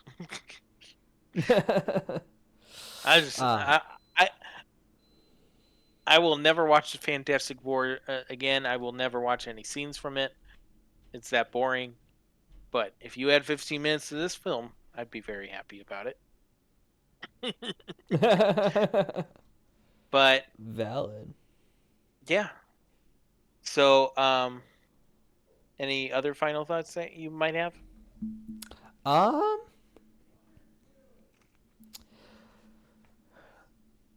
I think they should have committed to Robert Downey Jr. being in the end credits scene. Oh, I agree. I I 100% agree. bet that wasn't in the cards, but I think he should have been. Um, because they I tease think. Latveria. Oh yeah. Um, so like it exists in their universe. So we know that Doctor Mhm. Doom is from their universe. Hmm. But yeah, I think it would have just been nice to have at least like one or two lines just to get a sense, right? Like, what are they cooking with this guy? Because again, I'm I think the skeptical. I think the weird part is they don't show his face. Yeah, And I know they're trying to save that reveal for Doomsday. But I think it would have been a God, I don't know. It's hard to tell without seeing Doomsday first, but um I think it would have been effective had they shown his face for the first time here. And that would have been a great end credit scene to me. Just be like, all he had to do was just like same end credit scene, but then he just turns to Sue and just goes, "Hey Sue." And then that's it. Then cut to black. Like yeah, the fact that it just established that Victor knows the team, is close and personal with the team, yeah, and is up to some shenanigans. You know what I'm saying? yeah, That's yeah, the only yeah, thing I would have changed about it. And then I thought then I would think they did a great service to yeah. that character. But I Alas, agree with you. yeah, yeah. And I mean, I think they could have done it where they put on the mask and have like a voice changer so you don't see his face Hmm. and still had that conversation. Oh yeah. I think that would have been fun. I also think like as much as I think this storyline is probably not going to work, they're obviously going down the route of like he looks like Tony Stark. Hmm. Um maybe not. Maybe it'll be like, "Huh, you kind of remind me of that one guy." The most important character in our entire universe. You kind of remind me of him. Um, I don't think they'll do that. I think they're gonna just hard lean into that because I think it's Yeah. easy. Um, Yeah. Yeah. but That point right there because yeah, it's easy. because it's easy. Um, and it's frustrating that that's true, Yep. um, but giving them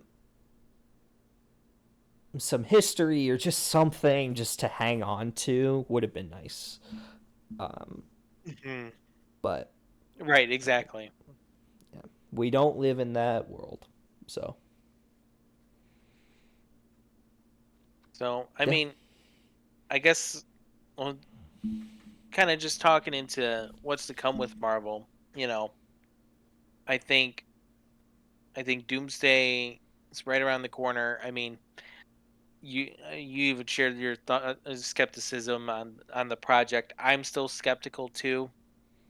I think one thing that they did do recently is I'm very glad they delayed the film. Very, very gladly they did sure. because it did not sound like they were anywhere near a good timeline. Just from when filming was to when the the release was. I just thought, yeah, maybe they could craft a good film, but I didn't think the special effects would be done with their timeline. It seemed like it's the same timeline that they've been struggling with for the past 5 years.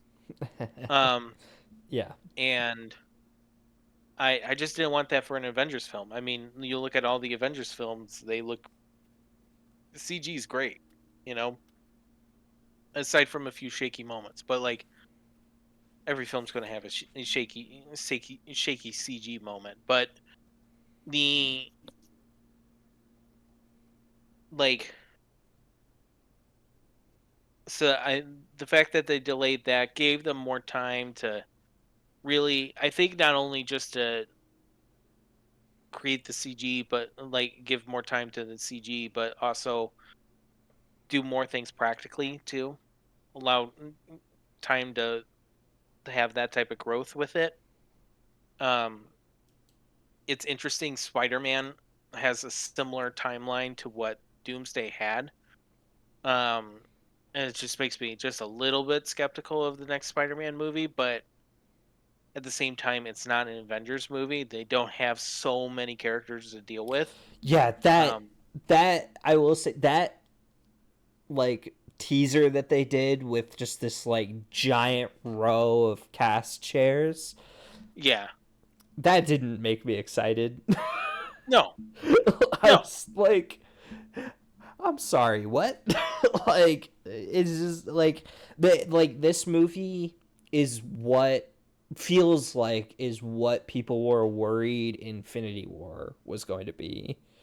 hmm But this time it actually yeah, feels like justified. yeah, Um yeah, so, we'll see. We'll see. I'm very skeptical. I mean, it's gonna be a two-parter. hmm So like I'm leaving some room for them to be like, I don't know what the word is. Like, I'm leaving some room to be like, yeah, maybe I wasn't like in love with the first part, but maybe the second part really brings it home. right, Um I'm willing to be there, but yeah. I don't know. I mean, I don't know. the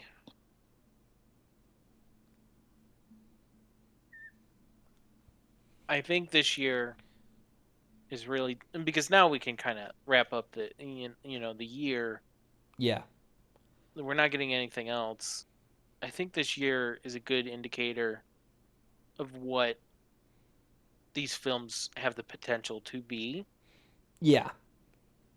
However, I think as an outside perspective and outside looking in, I think you and I can both agree that there are things that we have been burned before that has created trust issues within the brand Yeah. to execute.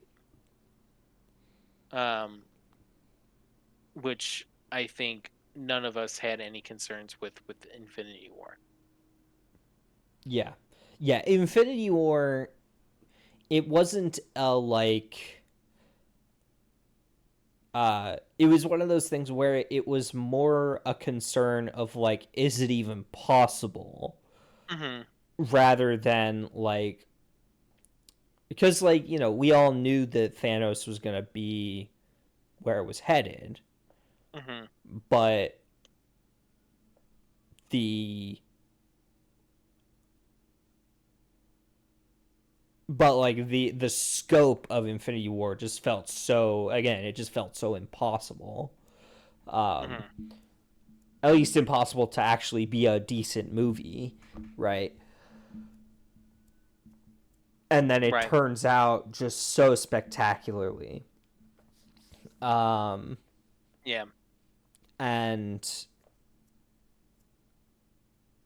yeah, I think it's telling that, I don't know. I just think it's so scary to be facing down an Avengers movie that I'm just not excited for. Yep. That I'm just worried about, right? And maybe the teaser comes out and I'm like, hey, this looks great. Yeah. It changes our mind. Yeah. Yep. I think that's possible, It right? is. Marvel can cook. I trust Yeah. Kevin Feige. hmm I think he's made some mistakes. I think he let the floodgates loose on the streaming series a little too fast. I think that really bit him in the butt, because now that franchise is really spread thin. But I think I trust That him. also was Go that ahead. also wasn't partly his fault. That was a lot of Bob Chapek's initiative at the time. Yeah, like I think there have been a lot of mistakes, but on like a creative um level, I trust Feige to make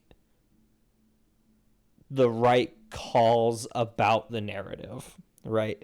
Like he has never once steered the MCU in a direction that was irreversible. Yeah.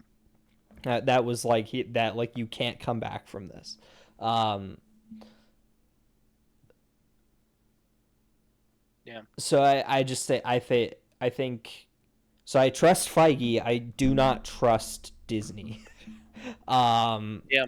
and again, that teaser did not do me any favors in that regard. Like as fun as it might be to see James Marsden and Hugh Jackman Right. and Patrick Stewart and all these characters, like if you can't make a good movie out of it, don't do it. like, Mhm. like yeah, yeah, Or take the it's time that you need to really craft it. yeah, Right. or really really let it cook, right? Really Yeah. let it bake. Yeah, yeah, I'm skeptical, but I mean, I'm probably gonna go watch it weekend one just to like mostly to avoid like spoilers. Yeah. Because like I went to see Spider-Man No Way Home, and I saw it. We had plans to go see it like on the like Sunday night of release, and I woke up or no, I decided like yeah no I need to see No Way Home like the day it comes out because I'm not getting this movie spoiled for me. Yeah. Um, and I was glad because I went into that movie being like I don't think Andrew Garfield and Tobey Maguire are gonna Me be too. in it. I didn't Hmm. think they were.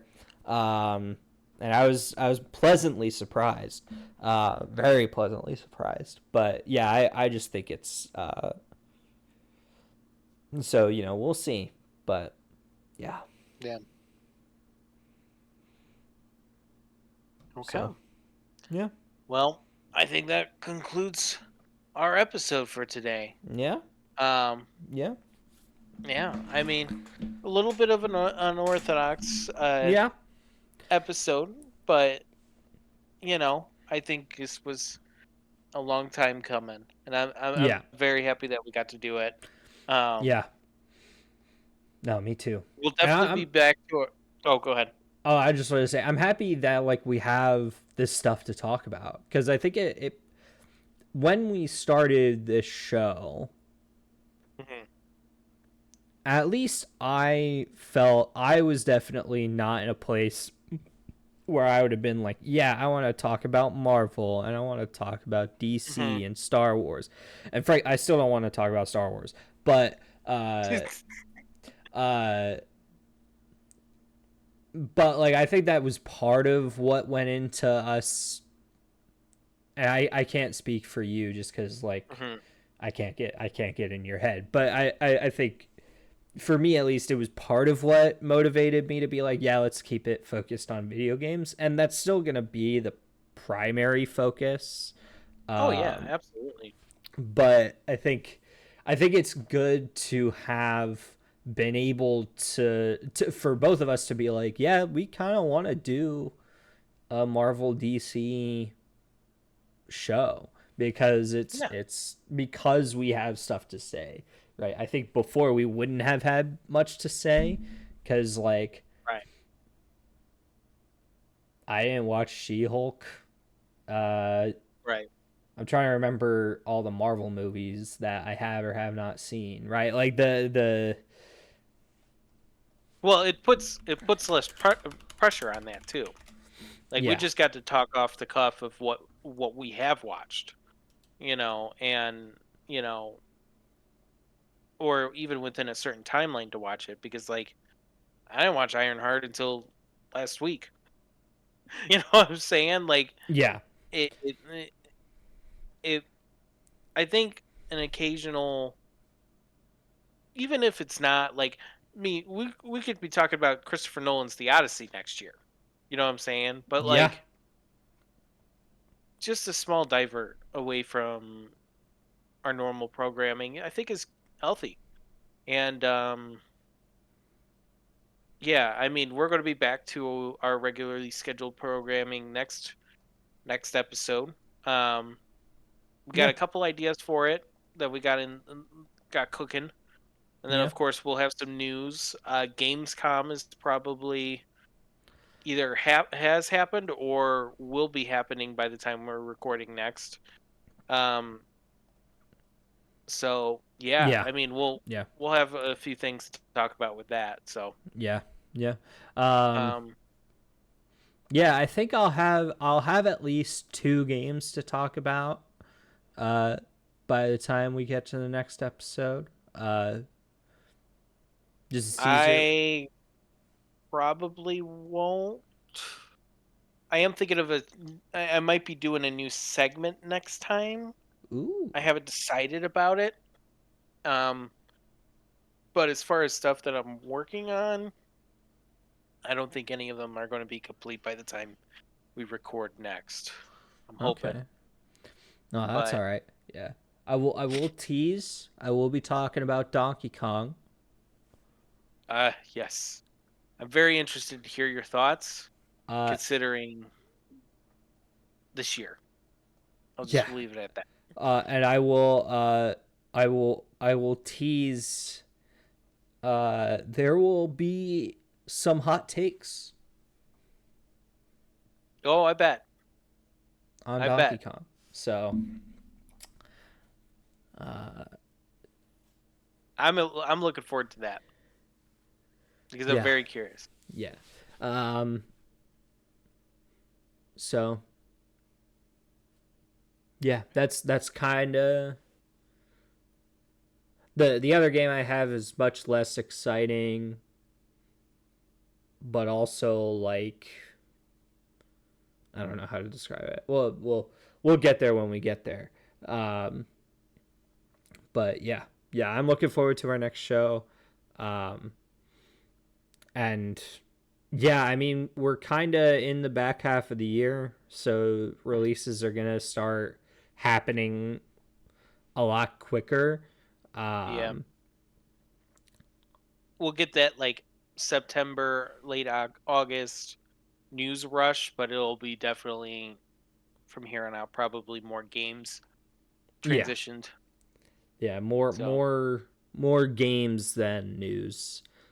But yep, layoffs happen anytime. any time of the year. You could lay off your employees. Yeah. Um, so yeah, uh, yeah, Okay. Well, with that said, we're sorry we like that.